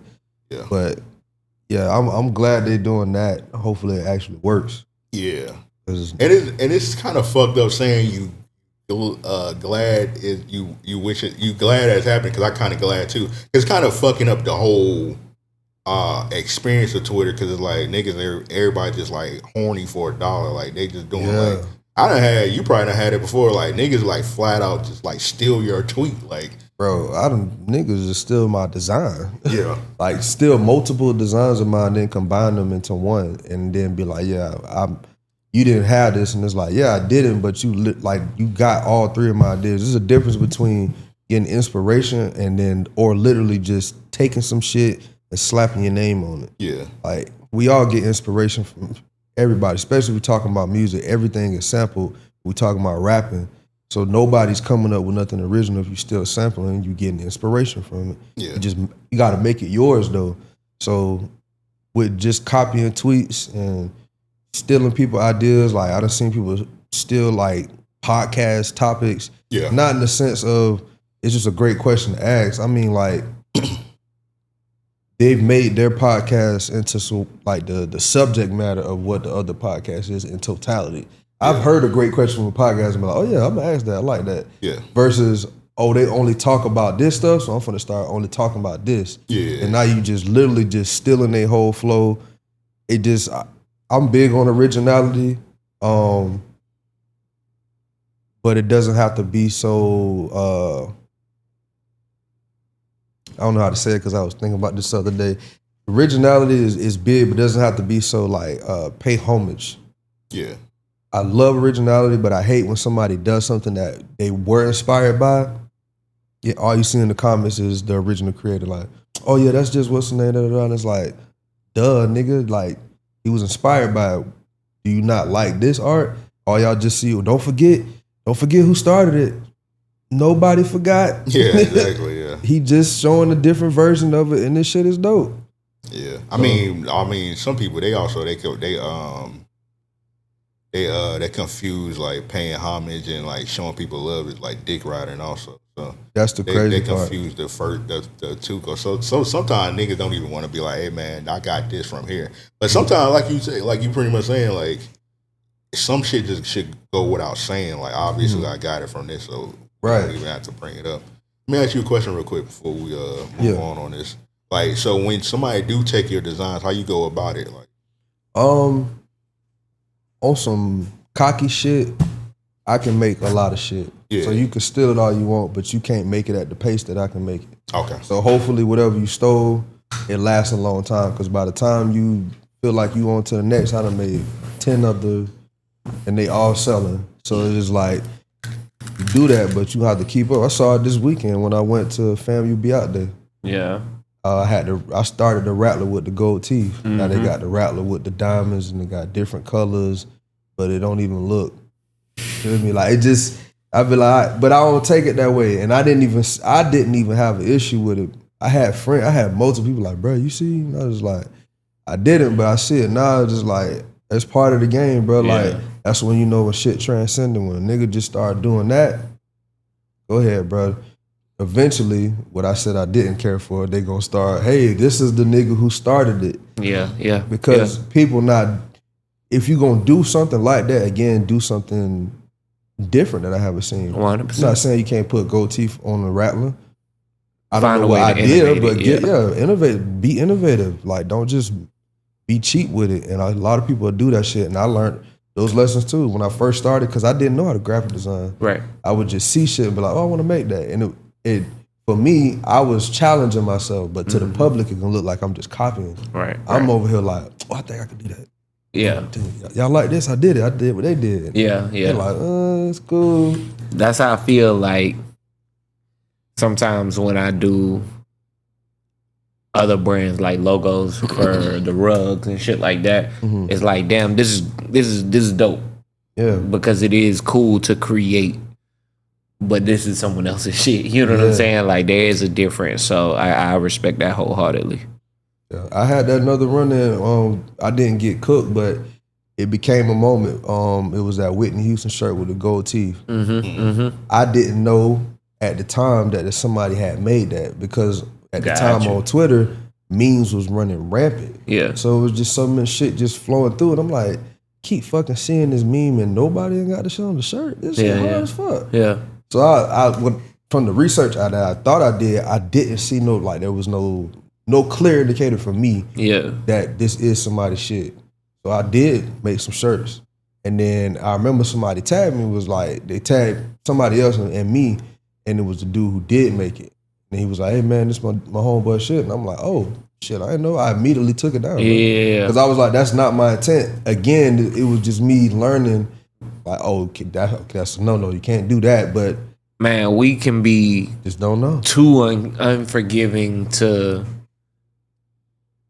entrepreneurship, in totality, right? Like especially in early stages. So it's tough. But yeah, I think the biggest joy is being able to find your own way when creating. Yeah, and that's where I'm at now. Now is that those moments, it all gave me different perspective in the creative process. Again, with the Hoochie Daddy shorts, not chasing shit. Yeah, I made money, but all right, this not the attention I want. Just because I can do it don't mean I should do it. Right. And that's what I had to learn. It's not a good feeling when your shit gets stolen. That's why when my shit gets stolen, it's like, hey, I did it. I get it. Yeah. They might not even, in their mind, they thinking they doing something so different, but they literally just bit my whole shit. Right. So it's like, I get it now. Like, and that's not the first. It's happened so many times. Yeah. I've had homies tell me that somebody was on the order from me, but they ain't like how much it costs, so they just gonna go make it because they can do it. Yeah. He was like, bro, don't do that shit. What's wrong with you? Yeah. That's green. Yeah. And the shit ain't even like the shit that they was gonna make $20 shirt, bro. $20, bro.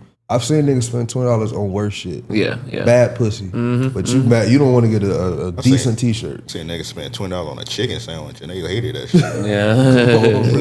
Yeah, that's real. People don't realize they be spending money on bullshit and like I used to say it, I don't say it no more when we promote the Patreon. But like, hey man, Patreon, bro, got a $5 tier, bro. You spend $5 tier on some spam or some shit. On some dumbass shit, bro.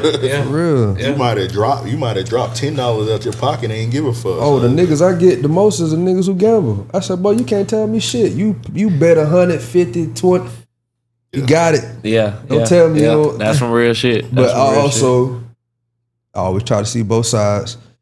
Everybody has their thing that they do with their money. You feel me? Because I see a nigga spend $600 on fishing equipment. I think that nigga's an idiot. Like, I would never do no shit like that. Right. A nigga see me spend some money and like, nigga, you spend that much on a chain? Yeah. Like, hey, bro, it's my bread. This is what I do with my shit. Right. If you want to go buy nail polish, go do that with your money. Yeah. So it's like I understood it from that point, but nah, that's real. That's what it is.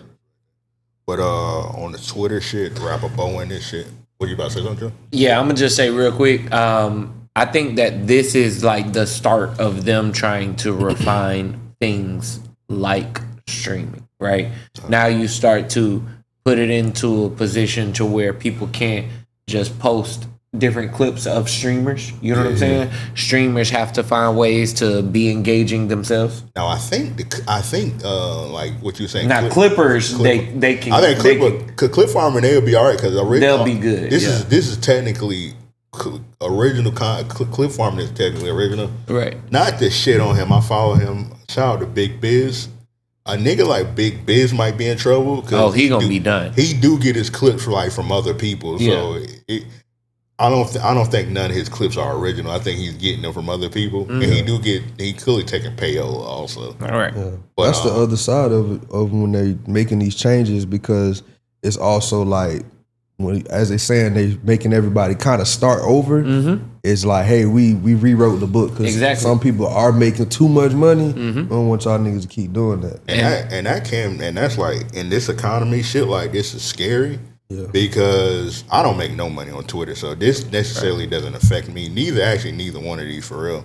But it's a lot. It's some people that like legit paying their bills on Twitter. They might have a job. I was making something at one point. I think when it very, very first started. Yeah. But it was because of the clothing. Yeah. It was literally just because the clothing was going viral that shit was, because I don't really go viral for like my tweets. If I do it, it is some simple shit that I ain't even expect to go viral. But most of the time, it'll be the clothing. It's been a while since I had a real big one. I don't know. I probably can't say that, but like shit, that shit vary, bro. Yeah. See, me, my tweets be going crazy. I just don't like the requirements for it, because like one of the requirements is you got to have 500 verified Twitter followers. That's not. I feel like that's not attainable, bro. That's kind of like hard. Like you got to have 500 verified. I don't Twitter even fuck with a lot of verified accounts. Exactly. Right. The only reason I made mine verified when it first dropped was because I was trying to just get more outreach. Yeah. And it was working. Yeah. That's the only reason I would do it. Like, I think about it often, like, okay, once I get my shit together with all these, endeavors, boom, I pay for it, see how it goes type shit. But the goal would be for outreach, more so visibility, you know what I mean? Like, to where it's a numbers game at that point. You know what I'm saying? If I get 20,000 looks, you know what I'm saying? And 500 new followers and 50 new buyers, then I'm good. But like, for example, our RALP Twitter page, I got that verified, but it's like the only requirement is the 500. Like that shit is like, I feel like that's bullshit. Yeah. Right. And like all these African accounts, and the people that don't not on Twitter, they're like, damn, why this nigga amp this shit on African niggas? If you on Twitter, you know the African niggas be stealing the fuck out of tweets. Every time you see like an outrageous tweet and you just be like, it'd be like from Nigeria. Like you'll see a tweet, they be like, what's your favorite Zaxby's meal?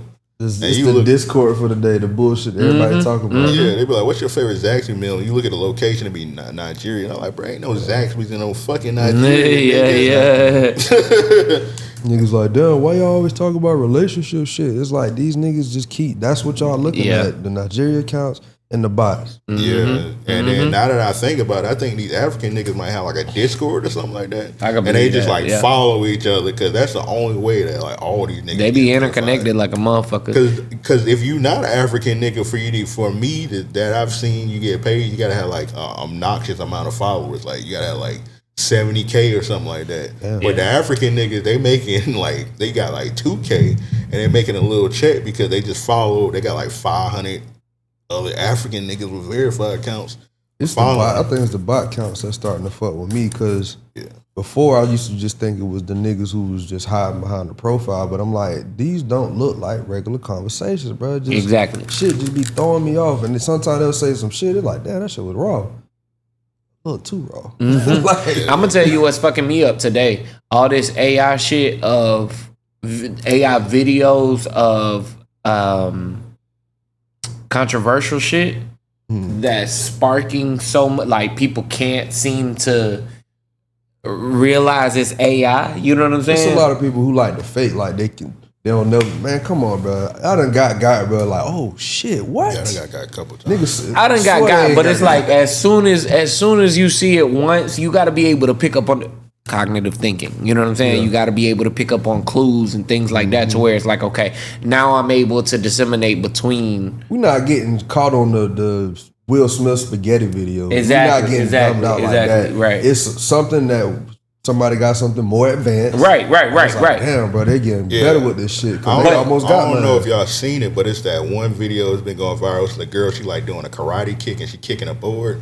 And she dressed like a bottle girl and whatnot. And that shit been going viral. And, I just saw one today that I legit think is AI, and it was a school shooting. I mean, it's probably, we've been having a lot of school shootings going on. It's most likely AI. But a video of it. The video had all the elements of AI, to where like you start to see the lines blur at certain points and shit like that. But if it was a video of a school shooting, who would even have the footage of that? It might be, it's 90% AI, 99%. Yeah. Exactly. Because, like, bruh, when the nigga pulled out the gun, yeah, people ran, but if you watched it, like, it was almost like they was like, whatever, you know what I mean? Yeah. So it was just so weird, but I say it to say it has so much engagement. The engagement on it was just ridiculous. And I'm bringing it up also because Soul Baby be in the Discord calling every video AI, even like very clear real shit. Yeah. And I know he be trolling a lot, but it's niggas like that. Yeah. That scare me because a lot of the time when I got caught by AI, it's just something I just need to just slow down and just like watch it. Like, exactly. Scroll through it too quick glance. Yeah. I had to talk to Mom Deuce. She didn't get tricked, but I was like, hey, you are not going to foul out. Yeah, that's right real. Now, Mom, if you see something crazy, you need to question it first and ask it, is it AI? I be trying to tell my mom. If you see Luther Vandross hooping with Michael, it ain't right. That ain't real. That playing basketball. That man was a. I don't need you getting no favor. Talking about, hey, y'all seen this? Yeah. Like, no. Yeah, that's funny, bro. All right, so to wrap a bow on the Twitter part, Twitter, it might be if y'all on here spamming, it might be done with this. Now this one, I think I'm kind of weary on this one. So YouTube, and now let's say YouTube is now doubling its requirements for new creators earning revenue starting February 1st. So y'all do got a little time. February 1st, creators will need 8,000 watch hours and over 12 months or 20 million short views in 90 days, which is fucking ridiculous. Yeah. So the old requirements was always, for years, was you needed 1,000 subscribers and you needed, it was 4,000 watch hours, which is kind of hard for just a regular YouTube creator. Now on a podcast, it's kind of easier because our podcast should be like around 2 hours minimum. Right. And if you pumping out a podcast out every week, it should, if you get you can get those hours. Yeah, you get them hours. Especially if you like, it's some cheat codes to it. I give some cheat codes. If you got like a podcast and you trying to get to 4,000, always do your shit on a premiere. When you do a premiere, it's people jumping in and jumping out. So your views gonna fluctuate. Also, you go live stream. Yeah. Live streams is another one to beat the system. Now, if I ain't got no cheat codes, if you just got like a straight up YouTuber and you just eating food 20 minutes every week, I don't know. I don't know. You might well cancel Christmas on that. Yeah. This is kind of fucked up. YouTube is pretty much saying, to me, they're saying fuck you to the new creators. They like, if you a small YouTube creator, they like eat a dick. Yeah. Because bro, 8,000 watch hours. I don't know if niggas realize how many hours that is. That's a lot of fucking hours, bro. Yeah, that's a lot. But again, I was speaking in general when I was saying to change streamers, but this is more so what I was talking about. 20 million short views in 90 days is like impossible, bro. This makes niggas grind their ass off, and they're doing it like this because, like Marcus said earlier, my bad to dox you, bro, but niggas is getting too much money with too much ease. You know what I'm saying? Yeah. And there's too many payouts, bro. That's why they start putting algorithms on all that shit. I noticed that change in that. Like my shit I still make money, but my shit doesn't reach viral status anymore. I won't say anymore like it used to. Right. Because I still had stuff go viral, but it was just based on me knowing that, hey, the algorithm is different. Yeah. I need to find the right time. I need to have the right marketing, scheme to try to bypass all that shit. Sometimes it worked. But at the time when it wasn't an algorithm, it didn't matter because I could put something on there every day and it's gonna go. Yeah. And whoever is tapped in, they're not gonna miss it because they not have all this bullshit on the timeline. They only gonna see me telling somebody thank you, appreciate it, yes sir. Right. That's cool, bet. Like, now all these people on this. Yeah. Now it's like, if you gonna go to my page and start scrolling, you gonna be like, damn, no, I didn't even know he was dropping all this shit. Nah, that's real. So. Exactly. But yeah, I'm only gonna, if anybody that's watching this that's like trying to be like a YouTube creator and you just had it on the back burner like all these years that I want to be a YouTube creator, my only advice to you is literally once you hear this podcast, cut this shit off and become a YouTuber. Like right now, you got we got. You got to grind, nigga. What is it? August. You got today. August just started pretty much. So you got August, you got September, you got October, November, December, January, Nah, you don't got February. don't They've got been February. February, yeah. So you got 6 months. So like, if you ever been thinking about being a YouTube creator, literally cut this. I'm even giving you permission. Cut this shit off and start immediately and come back. Right. Please come back and listen to the rest of this. But cut this motherfucker off right now and grind. Because once this, not to be like a asshole, but once this February, you about to see less niggas like blowing up on YouTube because these requirements is just it's fucked up. It's gonna be a huge deterrent, and I think that's also what they want. You know what I mean? They want niggas to feel like, damn, it's too impossible. I'ma just chill. Yeah. And what that does is you're gonna have niggas that's doing shit with the hopes of becoming a big streamer. And because they're inconsistent, all they doing is feeding the system. I was about to say, even if they don't stop, they still feeding it. Yeah. Because again, like you raising those numbers is like, if niggas actually start meeting it, then their competitors can never compete with them because it's like we got all these people watching us, watching us, like like I said, shit sold up. Yeah, like I said, man, if you trying to be a YouTuber, you got 6 months. Grind. Come on, y'all, let's do it together. Yeah, I kind of want to just make a YouTube just add motivations because our shit already monetized. Yeah, help me. I think I might just make me an Ampavelli account and just like an extra one and just do it just to go along. If anybody of our viewers you want to start a YouTube, just let me know. I'll start one too, and we just do the challenge together. We both gonna try and get monetized.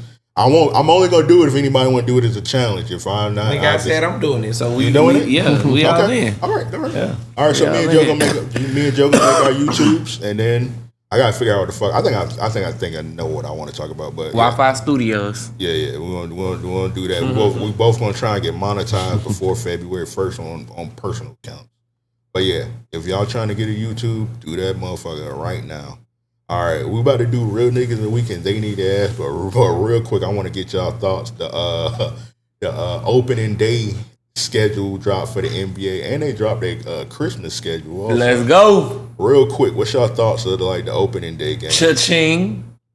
3 p.m. is fucking crazy. Is this earlier than they usually start? Hell yeah. I don't think they've ever started a midday tip-off.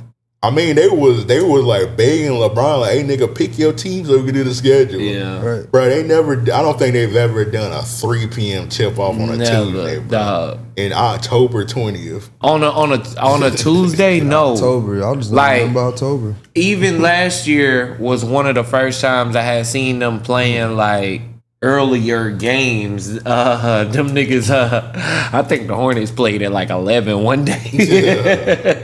I remember back in the day, the only time they really did like early games like during like a weekday was like on Martin Luther King Day. Yes, on major holidays. Like they finna get their money though. NBA, man, they went crazy this off season. Yeah, they are prepared to rake in as much money as they can. Oh my God, every which way. So fellas, we gonna play it smart, but hey, we going for Cadillacs and Escalades this year. I know that's the same thing, but different Cadillacs and an Escalade. It kind of go back to what I was just saying about YouTube, how they just changing everything. Like the NBA so different now. Like we're gonna bet.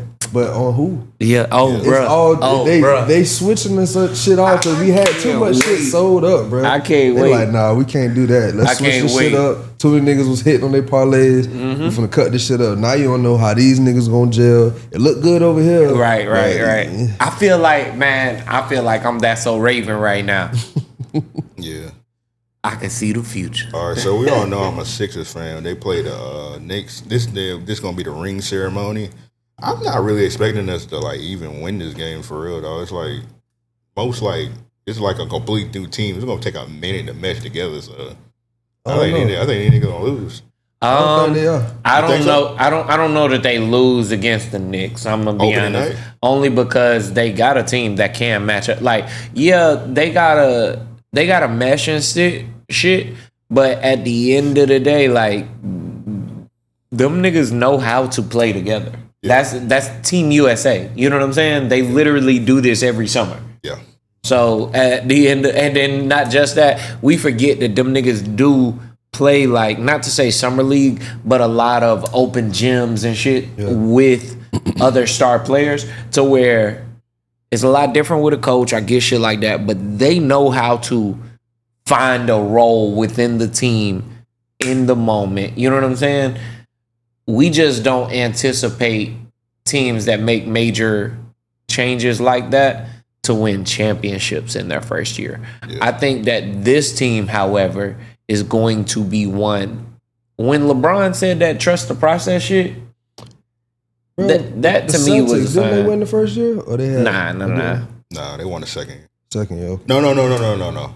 Celtics won the first year. That's what I was saying. Yeah, they won their first year, but they ain't win nothing after that. Right. Wait, that's what I'm saying. I feel like after what trade? The big three. The big three. Yeah. Okay, my bad. That's what I'm saying. In that sense, I thought you were talking with Jaylen Brown. With the Sixers, I don't see that being something impossible for them to do that, because they didn't yes, a new team, but these aren't new play. Like, you got two experienced additions, top 15 players in the league right now. And y'all wasn't that far off. Y'all was in the playoffs with what y'all already had. Well, they struggled to get there last year. They struggled to get there. But that's also because of injury. Up. Yeah, they did. But I think they underplayed last year. Just being real, I think the Sixers underplayed to their potential. I think this year we're going to see them night in and night out. LeBron's charged. Yeah. I think by him making that trust the process statement, that was his way of saying, I am going to get one more ring. Mm-hmm. Just be patient. I might not show it in the first year. He's gonna command, because I feel like even then he'll still be able to do it. Because that's just a crazy dynamic, bro. There's no way you can't ignore him on the court. Can't ignore Jaylen Brown. VJ Edgecombe is coming to his own. I mean, everybody on your team will have to be locked the fuck in, because. Hey man, I don't know if y'all seen it, but y'all seen Jozempic? That's his new nickname. Joel Embiid. He's skinny now. Yeah, Jozempic. Don't call him that. Nah, that's his name. I don't care what you say, nigga. Jozempic. That's the name of this episode, too. Jozempic. Nah, that's the new term. Insane. Niggas gonna think I'm trying to go anorexic. That nigga skinny. He look locked in. Him, Edgecombe, and Maxey, they already in the lab ready. Yeah, and that's why I say, that's why I think they have an amazing opportunity to win the ship first year. They kept their core. Yeah. And LeBron's addition, Jaylen Brown's additions, bro. Oh my God. I don't know. I can't. Straight additions. And then that's two amazing. Did they get KCP? Yeah, KCP. Damn. They got him now you got a shooter. And a defender and a shooter. I don't trust him shooting, but I mean, he is a good shooter. He is a good shooter. But with the collective of the team, all of that shit makes the difference, bro. Yeah. Because imagine you being on that team. Mm-hmm. You yourself gonna want to be locked in. 100%. If I'm playing next to everybody locked. There's nobody on that team like, man, I'm cool. Let me ask y'all niggas a question. So we got Sixers got one remaining roster spot. So the rumors is, I don't know if y'all seen it, but they've been going crazy. Ben Simmons is back with whatchamacallit? I can't believe I forgot the damn Bron. What's Bron shit called? Trainer? His management. What's Bron management? I forget. Rich Paul and Clutch Sports. Yeah, Clutch Sports. Okay. So Ben Simmons is back with Clutch Sports. So they've been on this nigga campaign heavy. They were like, yeah, he back. So they saying it's either the last roster space is either between Ben Simmons or Kevin Love.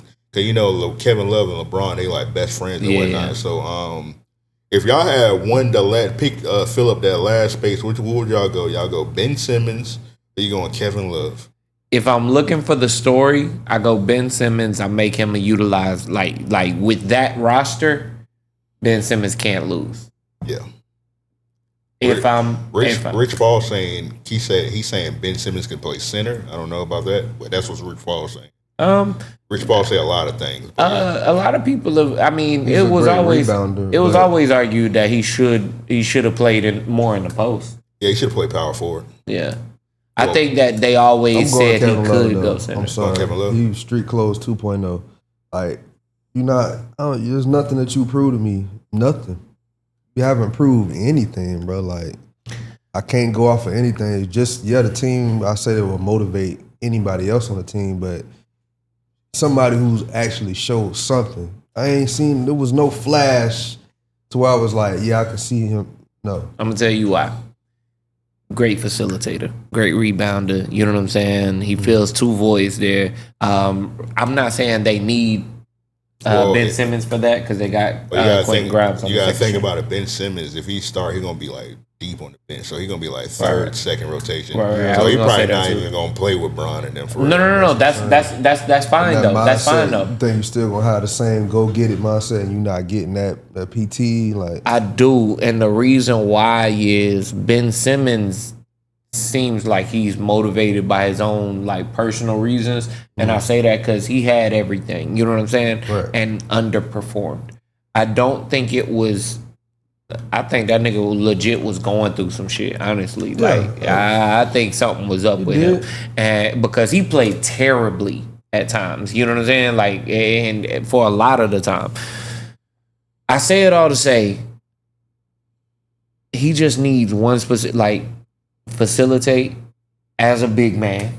Yeah. And if you're going to play a center or a power forward, I need you to be right now one of the most versatile in the league. Bro, that nigga was sitting at his house last year. That nigga was a fisherman last year. I think that might have like woke him up. Like, all right, bro, get your shit together. I don't think he'll botch another opportunity. Bro, if you watch the Ben Simmons documentary, bro, like the main when he was in college, like, bro, he wasn't even when he was at LSU, bro, he wasn't even trying. He just used to like getting everything he wanted. And bro, you gotta think about it. He was the first overall pick, and nobody called him a bust because like. When he did play, like, what he like a 2 or 3 time All-Star? Yeah. When he did play, so it was like the criticism got to him, and even then, it's like whether it's true or not, you still didn't perform. Yeah. Like the criticism got to LeBron, and he overperformed. Granted, that's LeBron, and talking about a whole bunch of different levels here, but the scrutiny can't be an excuse, bro.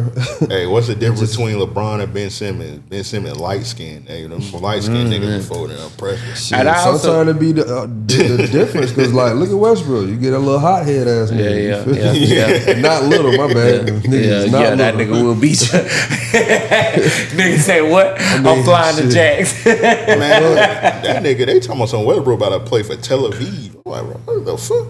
Look, I think Westbrook will play for Planet Fitness if they paid him. Nigga, you better retire, nigga. What you playing for Tel Aviv for, bro? Like, just bro, it's over, bro. That nigga, he going to the Hall of Fame, bro. Just go ahead and retire. Bro. The last thing I will put on his name is what these fuck niggas is doing, but that nigga would play for an AAU team if it was paying.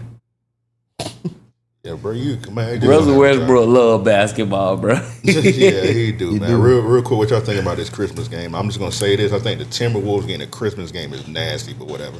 I fuck with Ant, but come on. And they're getting an 8 p.m. to Christmas game. Who else would you put there? I don't know, but I don't think it's another team that can fill that void. Not right now. Okay, actually, whatchamacallit might be nastier, even though I feel like it is, yeah. They got LaMelo now. Yeah, but I mean, this last game right here, this Nuggets versus Warriors, I might go to sleep around that time. Yeah, that Christmas dinner that hit me. Yeah, I'm gonna go ahead. I mean, I don't. This is probably their biggest markets. If we're talking about just for Christmas, because if it was just about a good game, because again, shit, it's gonna be. We don't know who really gonna be just yet. It might be not what we expect. I'm gonna be honest. These probably gonna be the best teams like to watch on Christmas. You know what I'm saying? They not fucking, bro. They not fucking with the Bucks. But the Spurs not falling off either. I don't know why people kind of writing them off. Oh nah, they not falling off. I don't see them winning the championship this year. But I don't think they. I don't. They got Tobias Harris, didn't they? Yeah, they did. Yeah. I feel like that's a huge acquisition. That's like one of those. Fan. Yeah, I just been quiet. It's over for us. I was just about to say the East has gotten extremely insane. So I'm like, y'all should have traded Durant last year and for anything. A lot of shit. Cade got hurt last year. It was just a lot going on. I'm gonna be honest. I'm surprised that nigga even came back. Like they said, that nigga was having heart problems. I'm like, nigga, you could die on the court. Lung collapse. Yeah, his lung collapse. And that was the thing. Like shit, them boys probably felt kind of like I did. Like shit, we ain't gonna have too many chances to get close. We don't have that history. Like we got championships, but it ain't gonna be no 4-5 year run of that shit. You might get a chance. Mm-hmm. So it sucked that he came back early, but niggas, boys ain't step up. Niggas was comparing the Spurs. They comparing it to the Bengals. They told them they one and done. Oh that's they gonna be. They might not win the next couple of years, but they gonna be in. They gonna be on the hunt like the next couple of years. They'll be again. Who, the Spurs? I said the Knicks. Fuck no. Fuck no. I think they capitalized on lightning in a bottle. You know what I'm saying? Yeah. And I think they're still going to be contenders. No matter what, Jalen Brunson's going to make any team a contender. You know what I'm saying? The East is going to be tough, bro. There's not going to. It's maybe East going to be The East is back. The East is back. The East is back. And this the Sixers. We playing the Lakers. I think they just doing that so LeBron can spend Christmas at the crib. They just doing that game. I'm not getting this one because the Sixers gonna spank the shit out of the Lakers. That'll be at 5 p.m. So technically it's 2 p.m. on LA. Yeah. They're giving LeBron enough time to go home, man. I mean, he only got like one jit in the house now, so he just got one jit for real to buy Christmas presents. Let her open up her presents. Play the game real quick, go back to the crib. So this one only to appease LeBron, man. So, but if I follow the Christmas schedule, there's Nuggets and Warriors. Yeah, I don't think I'm watching that. That itis after watching 4 games. Yeah, that itis gonna hit, bro. That holiday ham gonna hit a nigga, bro. I'm out this bitch. Got the holiday ham. All right, let's do real niggas of the week real quick, and they need their ass beats, and we're gonna get up out of here. Hold up, I might be in the wrong notes. I think so. Oh, Joe set it up while I put this up. Tell him what to send in real niggas of the week, hit us up at mail@REO Podcast. That's mail@REO Podcast. Or if you on the Discord under our Patreon, patreon.com/REO Podcast. Sign up to get your Discord access. You can send it in the real niggas of the week or they need their ass beat section. All right, I know we're not doing They Need Their Ass Beat. They Need Their Ass Beat is big ass fly in it. We ain't never had no fucking fly. I think that's my fault, y'all. I had the door open before we started recording. Crazy. Yeah, bro. And I've been trying to drag it. I didn't think that this was usual. I figured they might have just flew in this bitch. Yeah. I've been trying to get his ass since we started. That shit been annoying me. I was about to take a pause. I was like, bro, let's kill this bit. But I was like, niggas. I told you, I'm about to set it on the mic. That bitch tried to fly my goddamn shorts. I said, oh shit. Yeah, that shit was on my hand. I'm like, bro, come on, bro. Shout out to the fly, man. You've been a special guest. Yeah, I was like, damn, this bitch is trying to be on the episode. That's the name. Shit. Fly on the fly in the house, yeah. Yeah, soon as Fly, if you can hear me, soon as we done, I'm killing you. Oh, it's over, nigga. I'm killing you, Fly. Enjoy your little it's sleep. Over. I might let them live. Y'all niggas know Flies only live 2 days, right? Yeah, I did not know that actually. Fly life expectancy is 2 days. Damn. They maggots, they turn to a fly, and then it was like, yeah. I know apple cider get their ass gone. Oh, I got some in that bottom shelf. You probably see it in that. Oh, okay. Put some out. Man. All right. My real nigga week, bro. Shout out to Detroit OG.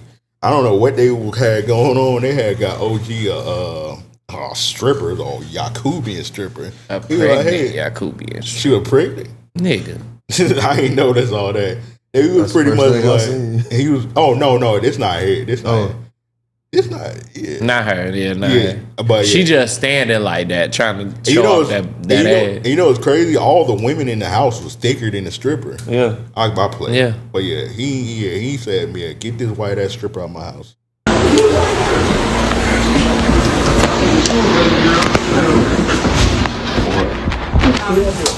Can't nobody in the house believe it. I don't know what's going on. Who are you? I'm Jada, I'm a stripper. I'm straight on you. You ain't got strip. I'm good. They're trying to surprise you. You ain't even a surprise though. Oh, she might not be pregnant.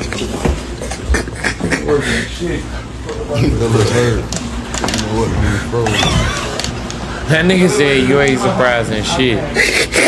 He ain't say nothing else other than that.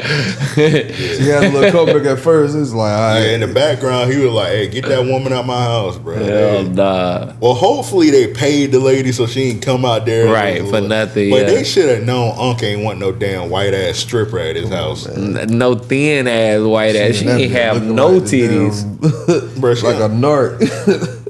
Yeah, she did like an undercover cop. That's what I thought. I was like, she looked like a narc. I wouldn't want her in my damn house either. Yeah, OG, you could tell by his accent, he from Detroit. He didn't want to look at her. He put his head. Let me see if he had on some buff. Nah. Oh no.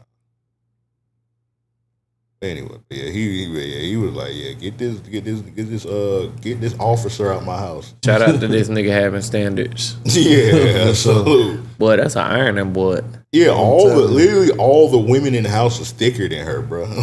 She come with a Daisy dress on.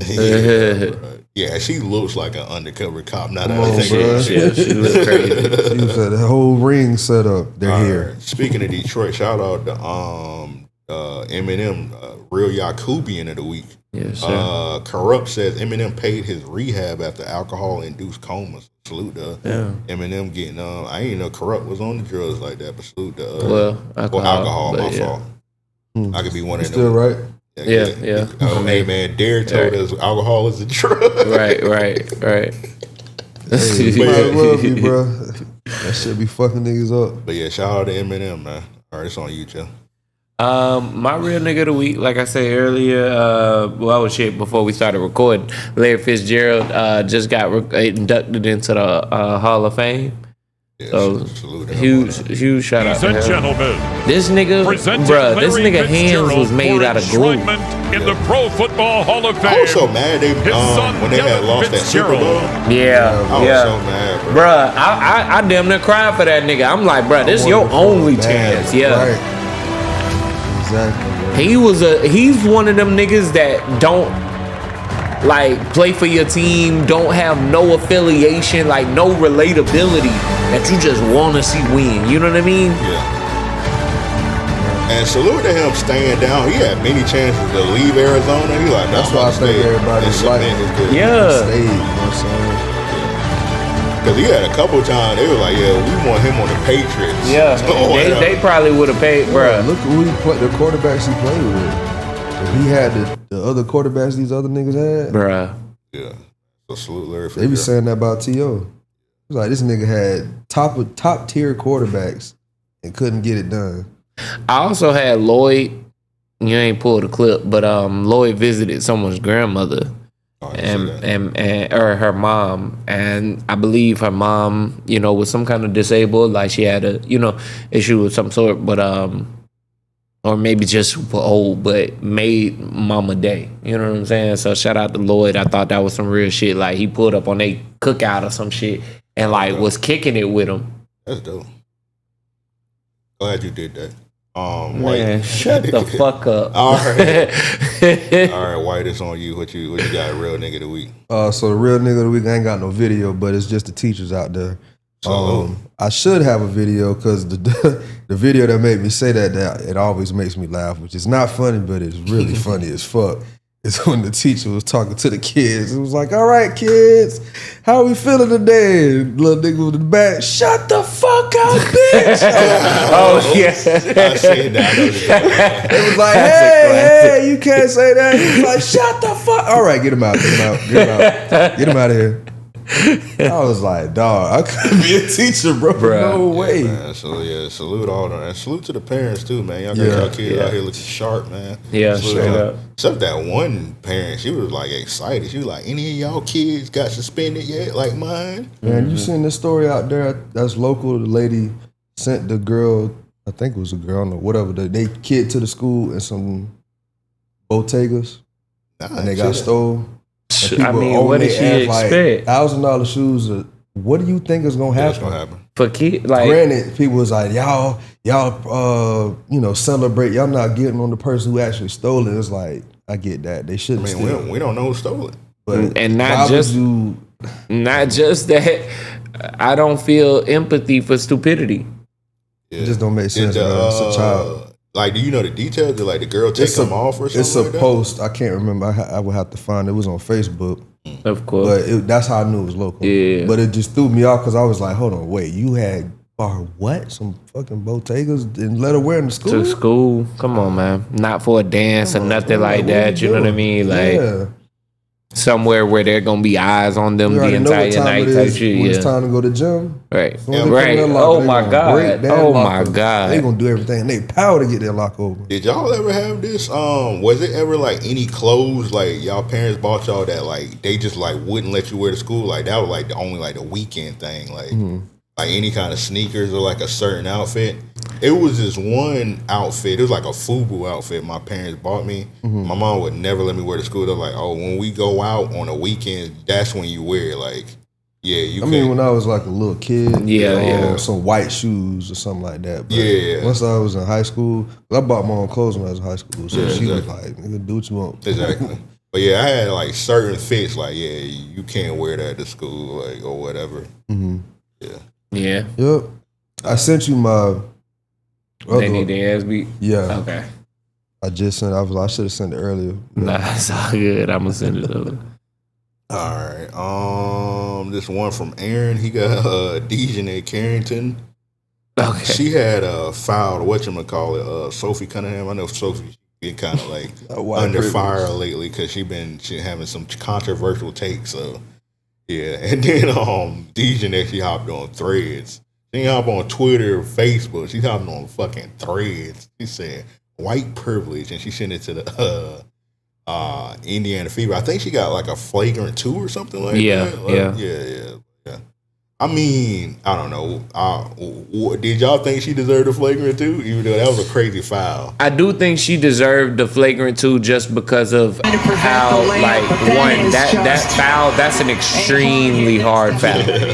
Even if you trying to go for the ball, but as soon as she gets up, look at that. You know what I'm saying? Like, I get that she's about to have some animosity, but before Sophie even raised her hands, DJ Cunningham had her hands on her jersey.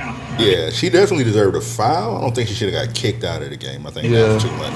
I think you got to set a tone. You get what I'm saying? Because look at that. That's what's gonna make niggas watch though. You absolutely right. You absolutely right. They've been trying to find their storyline. That Caitlin Clark shit dying down. They need to get away from that completely. Honestly, I think I think that's a part of killing the WNBA right now. Like that's one of those things holding it back. Cause them girls are playing some amazing basketball. Olivia Pope about to bring it back though. Olivia Miles, you mean? Yeah. Nah, Pope, she going stupid. Yeah, nah, Olivia Pope. Stupid. Yeah. I was gonna say, doing what Olivia Miles is doing would be crazy. I'd be like, hold up now. My bad. But yeah, Olivia Miles, hey, she taking it back to some 90s NBA shit with the goggles and shit. Yeah, because she out there fucking hooping, bro. Like, she not out that bitch just shooting. Like, she's doing shit that when you say the word hooping, I hate when niggas just generalize, oh, man, that's a hooper. No, bro. That term is for niggas is fluid. Yeah. The shit look like poetry. Shit look like spoken word. And not that shit on Dejanay. Dejanay is like in a bunch of like drama right now. She like in a love trial. I think she trying to get on Love and Hip Hop or something. I mean, this was stupid as fuck. Like, why the fuck would you tag white privilege and you committed like that's a heinous foul at the point of contact, right? The ball damn near on the glass. I think she was trying to rile up the whistleblowers because a bunch of like blavity niggas, they hate the Fever. They think like the Fever, like the Fever is like the MAGA team. Like they want Caitlyn to be a fucking MAGA supporter so bad, but she just be chilling. Right. Now Cunningham might have voted for Trump for her. Yeah, I think she did. She might have actually voted for Trump, but. Without her, they want Indiana to be like the MAGA team so bad. So she was just whistleblowing to the motherfuckers that already hate the Fever. She knew what she was doing. But that's where I say that's immature shit. That's childish. You know what I'm saying? And like she going through something. Yeah, she literally hopped on. She did it on Threads also. She said, "Hey, my girl, she fucked this girl, this girl." Yeah. I was gonna say that's one of those I need attention type. Yeah, that's kind of what. Yeah, she gonna end up like old girl that. What's her name? Damn, I wish I could think of it off the top of my head. Called the other chick a monkey. The racist bitch. Oh, you talking about the tall Australian bitch? Yeah. Oh yeah, okay, I remember. That's how she gonna end up. I mean, that's literally racist. I mean, yeah, but it was. I mean, this ain't far off from, you know what I'm saying, like sparking some race related shit. White privilege and then tagging an almost entire white team. Trying to diffuse the shit. Yeah. That's all I say. You going through something because you just, every time, for me, I wasn't tapped into her like that. But the last few times I've seen it, ain't been nothing messy, good. yeah. And it ain't nothing basketball, yeah. And she literally, this might have been her third game. She literally been in street clothes the whole season. So yeah. All right. So I think you might have caught that. Nah, I damn near did. You remind me of on Karate Kid when they caught the flies with the chopsticks. Wax on, wax off. Now, if I had like the little swatter. Yeah. Oh, I'm a African fly swatter, nigga. Like my boy, I don't miss. I was about to grab that Jaguar shit, but I ain't gonna. It ain't that serious. yeah. I tried to get his ass with that pack of blunts. I'll do a couple more, and we ain't gonna do all these. Say some of these. Y'all already know. We might need to save some of these shirts or something like that. I mean, yeah, for real. We can just do our shit. We get so many. We're gonna have to do an episode of it. Yeah, to the listeners, if you in the Discord, literally it's just people just submitting real niggas. They need that like every 5 minutes. Yeah. So we can't. It's like impossible to get all through all of them. So. I mean, to be real, like, and there's no offense. I'm saying that in a sense not to rob you of this segment. When next week when Banks is here, it would be dope to do an episode to where outside of the main episode, a bonus or something. Okay, we'll do that. We do. We'll do that. Yeah. All right, I got no, that's not me. My fault. Amir, this yours. He got ASAP Rocky. ASAP Rocky said he paid for the rent for everybody in his grandma's apartment. I think that's really dope. Yeah, super dope. The mayors is in full effect. I'm trying to tell y'all. I'm shaking hands, kissing babies. Look, I paid for the rent for my grandmother's building. She refuses to move out of Harlem, right? Mm-hmm. And so I paid the rent last Christmas for everybody, all the tenants in her building. I want to do stuff like that. You know, like, I don't know if I'm like regurgitating, but the mayor Mondamni, he has like this rent control thing going on, and it's beneficial for everybody that's in the urban communities and stuff like that. We haven't really had a mayor, a really political figure that actually gave a fuck about the people in the hood and the ghetto in a long time, or did policies that actually benefited us or people in the ghetto. I don't mean to say us, but that's where I come from. You know what I'm saying? And I think like now that I'm in a place where, you know, I'll be in my 40s. He's a little misguided there, but yes, he's right. Yeah. What Mom Donnie's doing is not it's not specific to people in the hood, and you know what I mean. Mom Donnie understands New York will cease to grow if they don't get rent under control. Yeah, New York is going to face an extreme poverty issue with people on the street if they don't get things under control. People are willing to live and have proven it, and this is what he saw an issue with. People are willing to live in the absolute worst conditions just to have a piece of an opportunity at the dream, right? And it's like, nah, those people end up to be the meth heads and the crackheads on the street that end up robbing you and causing more, you know what I'm saying? So he's just doing what we would hope someone that already be doing anyway. So it's as much as it is good to see is like, bro, this should be standard. We shouldn't like this is peanuts. Nigga said I did it for Christmas. Good job. I thought he did it for a year or something. You know what I mean? But it is real nonetheless. It's still a real nigga of the week. Cause that was a real nigga of the week. That nigga was real nigga of the holiday. Right. So that's a great. I'm glad that was like, cause when he did the interview, literally all the people were talking about, he want to beat up Drake. I'm glad that somebody did get that little morsel of the interview out. Run through these. They need their ass beat, man. I got this, man. I don't know what's going on with Usher. He been doing a lot of foul shit. So apparently. Bro, first of all, them tickets to this concert is $700. Oh, fuck and no. This nigga Usher had a fucking, this is clearly, he tried to say this, and Usher's a fucking liar also, bro. He just lies about everything. He said this is him. This is not, this is not Usher, bro. I'm gonna play it. I muted because I don't want us to get copyrighted. Bro, this is not Usher, bro. Yeah, that nigga look crazy. That nigga look crazy. Yes. Nigga, that might be fake. Who is that on his jacket? What is that on his jacket? No, somebody's face on there.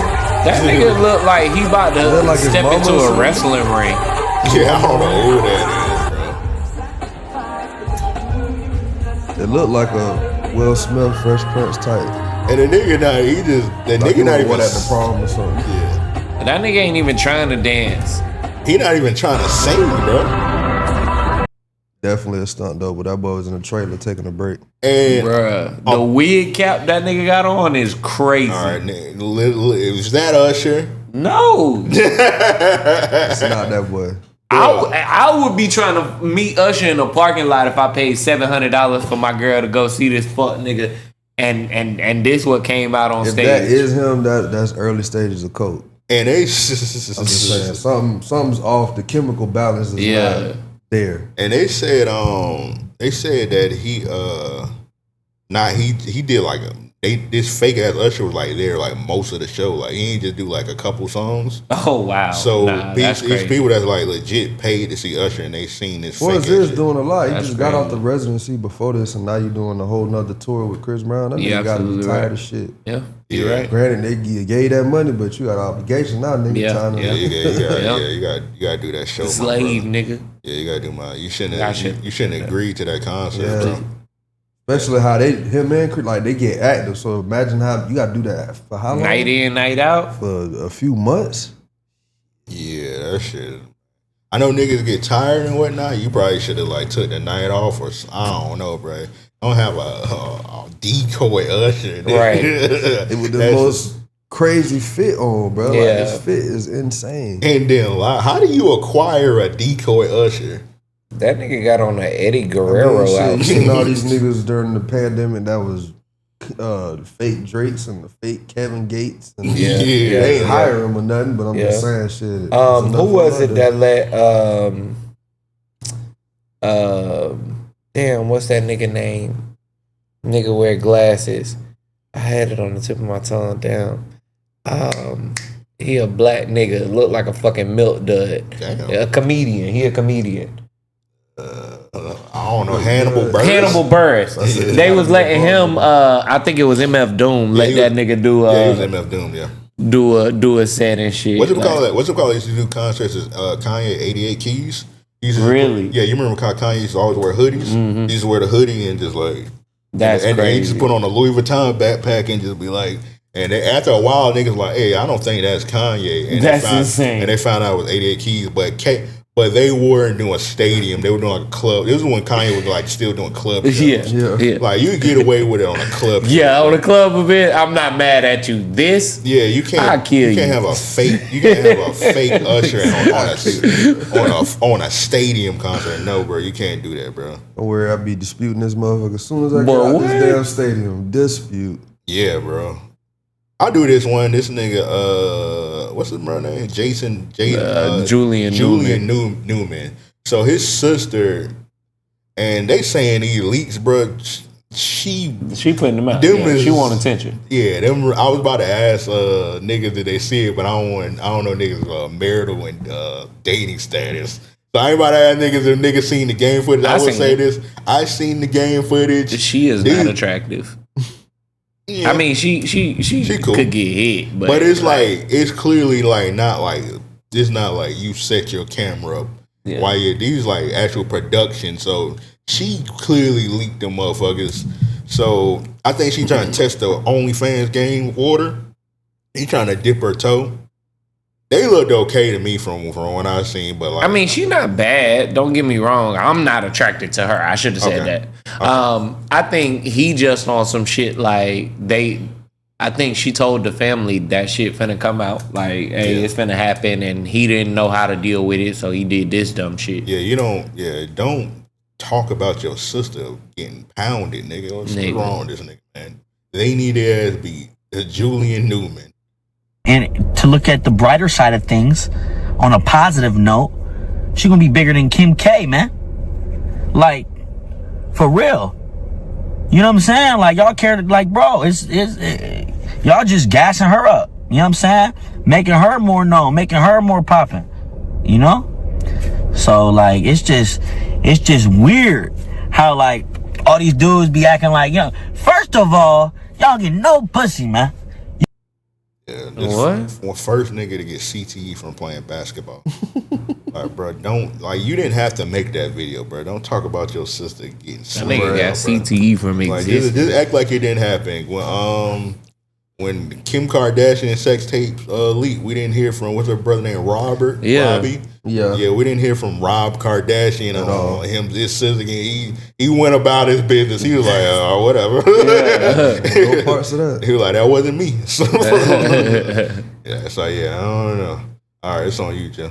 I got these dumbass NBA niggas. Ennis Cantor. Well, his new name is Ennis Freeman. Yeah, Freedom. And yeah. this dumbass nigga Royce Wright. Yeah, these two niggas want to be I had to have my last name. WNBA players all of a sudden.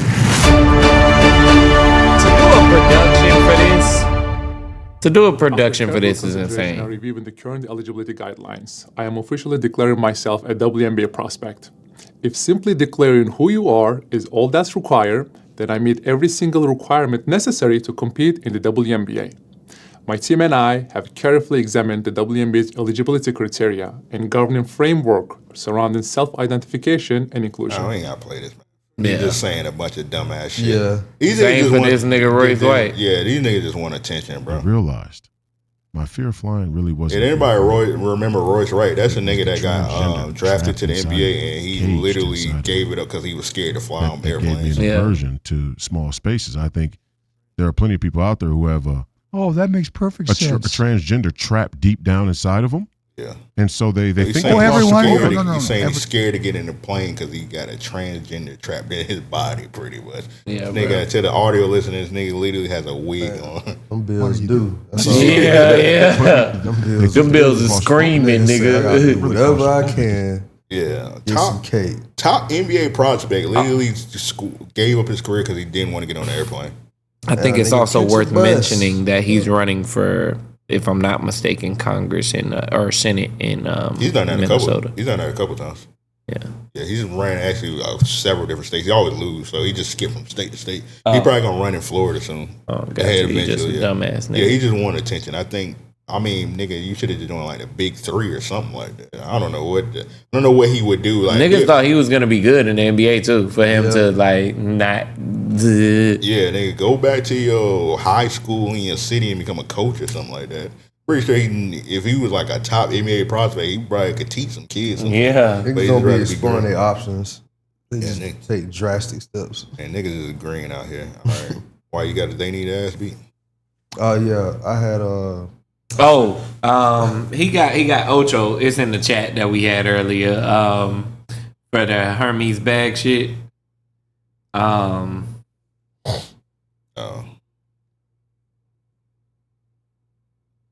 So I'll just play a little bit. Play so you see what you made me go get?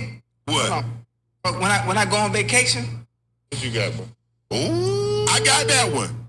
Yeah, I know. You the reason I got it. When they made that video when you came. Yeah. I was like, I'm finna get me one of them, right? Oh, you ain't see I got the new one, Ocho. I got a runway edition. They got a new one? That boy ain't never gonna beat them allegations. I got this one. My homeboy, Nunu. He must have hit the truck. So he sold me this for $500. Like they some J's. I thought you gonna keep. Hey, Joe, you know we got boosters down here, Joe. I ain't paying full price for nothing. Yeah, I'm gonna cut it there. I'm gonna be honest.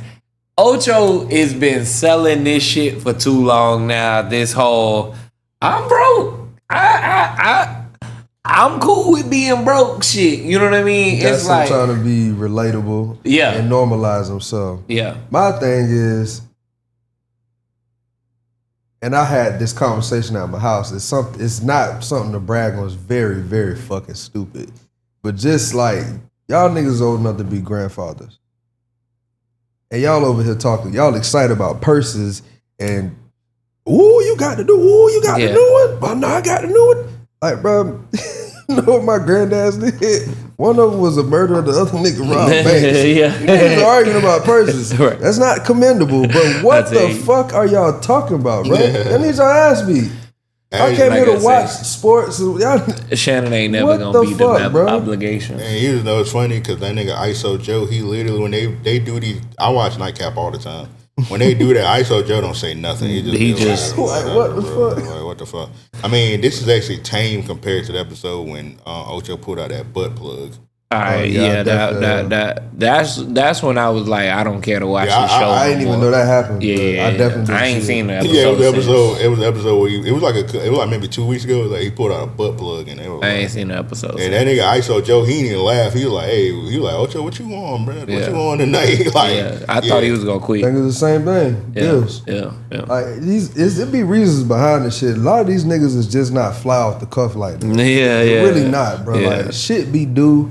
We need something to go off. Like, come on, bro. Like, just don't make no sense. But they need ass beat for that. Too old for that shit. Oh shit! Nigga, I lit up when he seen that purse. Yeah. That nigga hands was under the table like that. Nigga said, I got the new one. I got that new one. That boy Rich broke immediately. That's crazy.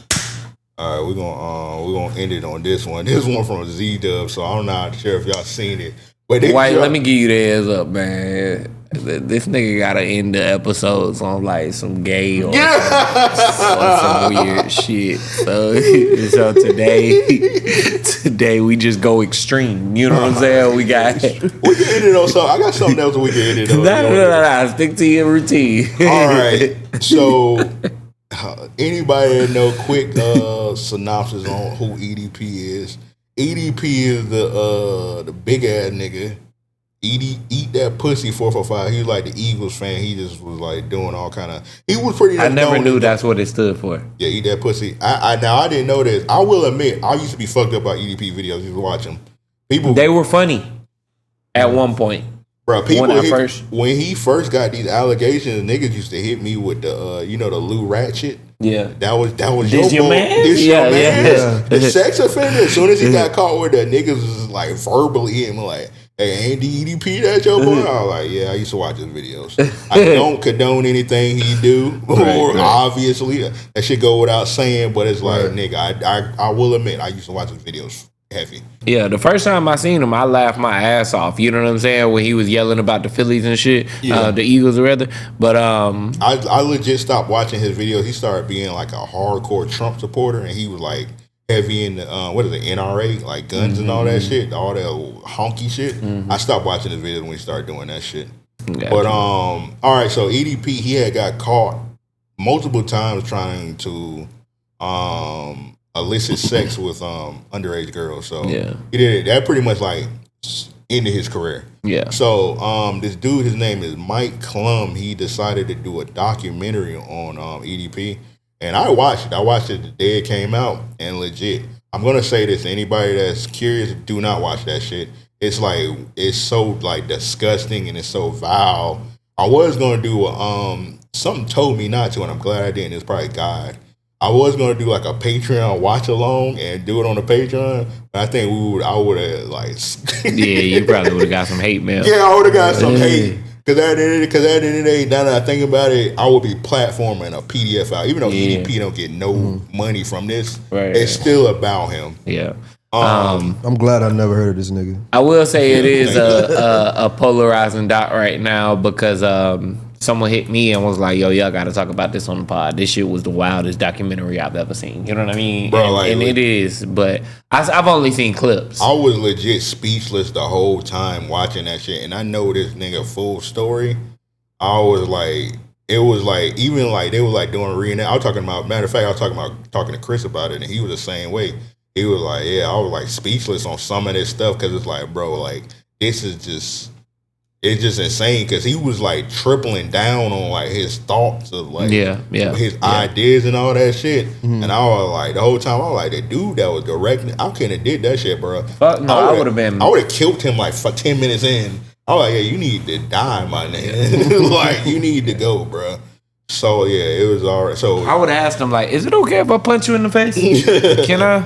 Yeah. I don't know. And Z-Dub, he said EDP 445 weird ass for this fucked up documentary that's gonna have a VIP suite in hell. Now, let me clear it up. Z-Dub, I'm not trying to be a well-actual ass nigga. EDP didn't make it. Somebody did it on Mike Klump. He does documentaries on a bunch of like weirdos and like profiling them and be like, hey, this motherfucker's a monster. He does a couple of them on that. So it was just his turn to do the shit is called The Sick Mind of EDP 445. So that lets you know, like, hey, I don't fuck with this nigga, but I'm gonna let you know, hey, because EDP had a ton of motion. He had, before he collapsed, he had 8 million subs on YouTube. Like he was like on different, like he was on Taj.0 a couple of times. Like he was like I ain't gonna say a fixture in pop culture, but like he was known. So like his story is like, he was like one of those super fans that everyone knows about. You know what I'm saying? Like how Jaguars got that nigga from England that be dressed up in a suit and all that shit. Yeah. Okay. Yeah. But he was like that on crack. You know what I mean? Like niggas knew EDP. Got it. Don't watch that shit. Yeah. Do not. I know the clips circulating, but the clips don't do it justice, bro. That shit is like, I saw one clip that was too much, and I was like, yeah, that's it. What clip? Now I'm curious what clip you see. When he was like, so yeah, you were talking about wanting to eat her pussy and this and that, and you knew she was a 14 or 13-year-old girl. He was like, yeah, I said that. That's what I did. That's what I wanted to do. She was like, you knew what you wanted. He was like, think about it. Of course I knew what I wanted to do. I was like, yo, this motherfucker here. Like I say, I would have been ready to kill him. Yeah.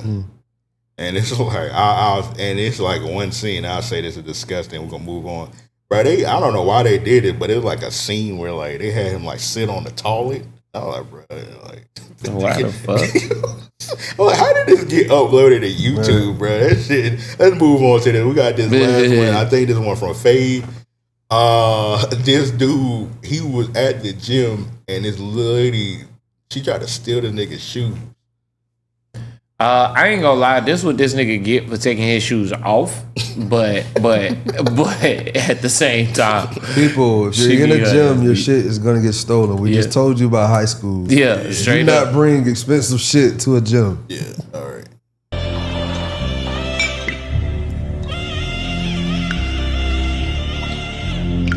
That's crazy. Bro, she came over there with sandals on. Birkenstocks, and then I mean, this ain't the stole them bitches in the middle of the room. He do this shit all the time. In the middle of the room, bruh. She put on like some size 10s. And you saw her slides, them bitches was so black in the middle. Bruh.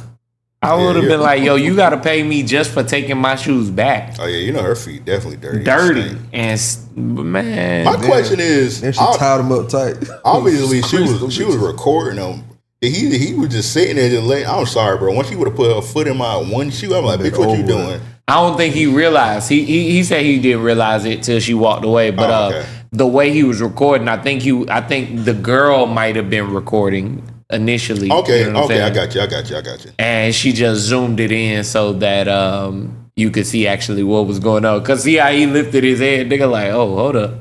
That's also one of them things, like, y'all ever had somebody do something to you, like, and it just take you a while to be like, I know this nigga ain't just do this shit. Like, I know this nigga ain't had the audacity to do this shit. That might be one of them things. He probably looked at her and was like, I know this bitch ain't really just taking my shoes like that, because you just won't expect that out of a man. That, like, somebody just... Especially not right behind you, nigga. Right. Yeah, because she lacing these shit in the middle of the room. She lacing the bitches up like she had Foot Locker. I feel like she do this shit all the time. She just go to that bitch and steal niggas' shoes. Yeah. And my fault, this one from Zell. Another drug user. Look at them eyes. Shout out to Zell. There's a lot of drug use going on out this bitch, bro. Hey, man, stay off them drugs, y'all. Come on, y'all. All right. These are not normal behaviors. Exactly. But this has been another episode of Random Acts Podcast. Salute, man. Give a good brother White a round of applause. Good, man. Hey, man, go ahead and shout out all your shit before we go. Let the people know where they can find you at. Yeah, definitely appreciate y'all having me on. But y'all can find me on YouTube at The White Show. You can find me on Instagram at The White Show _. And you can find me at Instagram again with Yo Clothing. I'm also on TikTok with The White Show. I got some other new content I'm trying to come out with too as well. It's called Welcome to the Yo. And then also during the football season, I have a tailgate series that I do as well. That's on TikTok and Instagram too. So y'all just tap in, you know what I'm saying? I kind of put my hand in a lot of pots. But if you go to those tags, you'll find everything. For sure. And anybody that went to fam, this nigga dropped some of the hardest fam merch. If you in the city, he got a ton of Jacksonville shit. So, if you just fucking with clothes, you know what I'm saying? And the way you spell yo is YEAUX. So yes. Yoko, which is for Yo Clothing. My spin on it is in reference to like a FUBU type thing. So the for us, by us, Yo Clothing is for me, it's for you, it's for all of us. You know what I'm saying? This is for something that everybody can wear. So like that's why the stuff he was naming is I make things that are relatable. That's my goal is connectivity. I can make abstract shit. People always make abstract stuff, but they can't connect to it if it has no significance to their life. So the stuff that I make, I try to aim towards that first, and then it's a lot easier for people to want to be interested because they feel like, hey, I'm a part of this, versus me trying to make them like what I have. So that's just a little small, snippet. I'm not this lax usually, but I haven't recorded this long ever. So it's the first one too. It's cool. I'm not mad. I'm actually like, damn, all right, if I'm gonna do an episode like this, I gotta make sure I'm prepared. Yeah, a lot there, yeah. Yeah, I fucks with it, bro. I'm gonna try to do some shit like this too. This is real good. Yeah. Sir. That's it. That's all I got, man. Hey, man. Appreciate you coming through, man. This is long overdue for sure. You know what I'm saying? That nigga Malcolm, shout out to the mayor. Malcolm was on Twitter. That nigga was like, man, this shit long overdue, y'all boys. You know what's crazy? You know what's crazy? When the whole Hoochie Daddy shit happened, I had told Joe to hit you up, and then it just never like. I think I did, and I'm not blaming Joe or anything. No. I get that. I think I did reach out and. I don't know if it was just timing or like lack of like consistency as far as the communication, but I probably dropped the ball there. You know what I'm saying? As far as capitalizing on that, especially. I ain't gonna lie, I probably would have dubbed it. Yeah, just because it was weird. Like I said, I had people who was trying to like highlight it. I'm just like, all right, bro, cool. Right. And then it was also like it was so many people who wanted that shit. It was just like, a little weird. Which is crazy. That's not even my best selling item. Like, right. The shorts was the Ville Life short. Like, them shits, that's the best item I had. I made that shit 7 years ago. I was telling that nigga I wore them bitches till the paint fell off. And if you bought stuff from me previously, I have better quality. It all lasts longer. Not that it didn't last longer previously. It's just as time goes on, everything does get better. And a lot of people told me, like he said, why wore that bitch till the color came off that hoe? So. The new shit, the color not coming off. It's gonna stand a motherfucker for a long time. Yeah, and I mean, I wore mine for a good, I want to say 3 years. You know what I'm saying? That's what I'm saying. Like I say, like I say, I wore them bitches. So yeah, I give you your flowers there. Yes, sir. But yeah, appreciate y'all. Like I say, y'all just tap in. Oh, with your boy. Yeah, we're definitely gonna have you back on. Minus that big ass flying. Right. Hey man. Yeah. You can't come back. Now, if you come back and it's a flying here, I got to blame it on you. Like, oh, man. I'm joking with y'all. No. Look, if it is a fly, it's because I smell good. It ain't because I smell like shit. I probably got some cologne or some shit on. Feel me? Nigga got a little cocoa butter. Them niggas. That's why. That's funny as well. Hey, man, this has been another episode of Random Acts of Podcast. With all that said, we out. Ooh.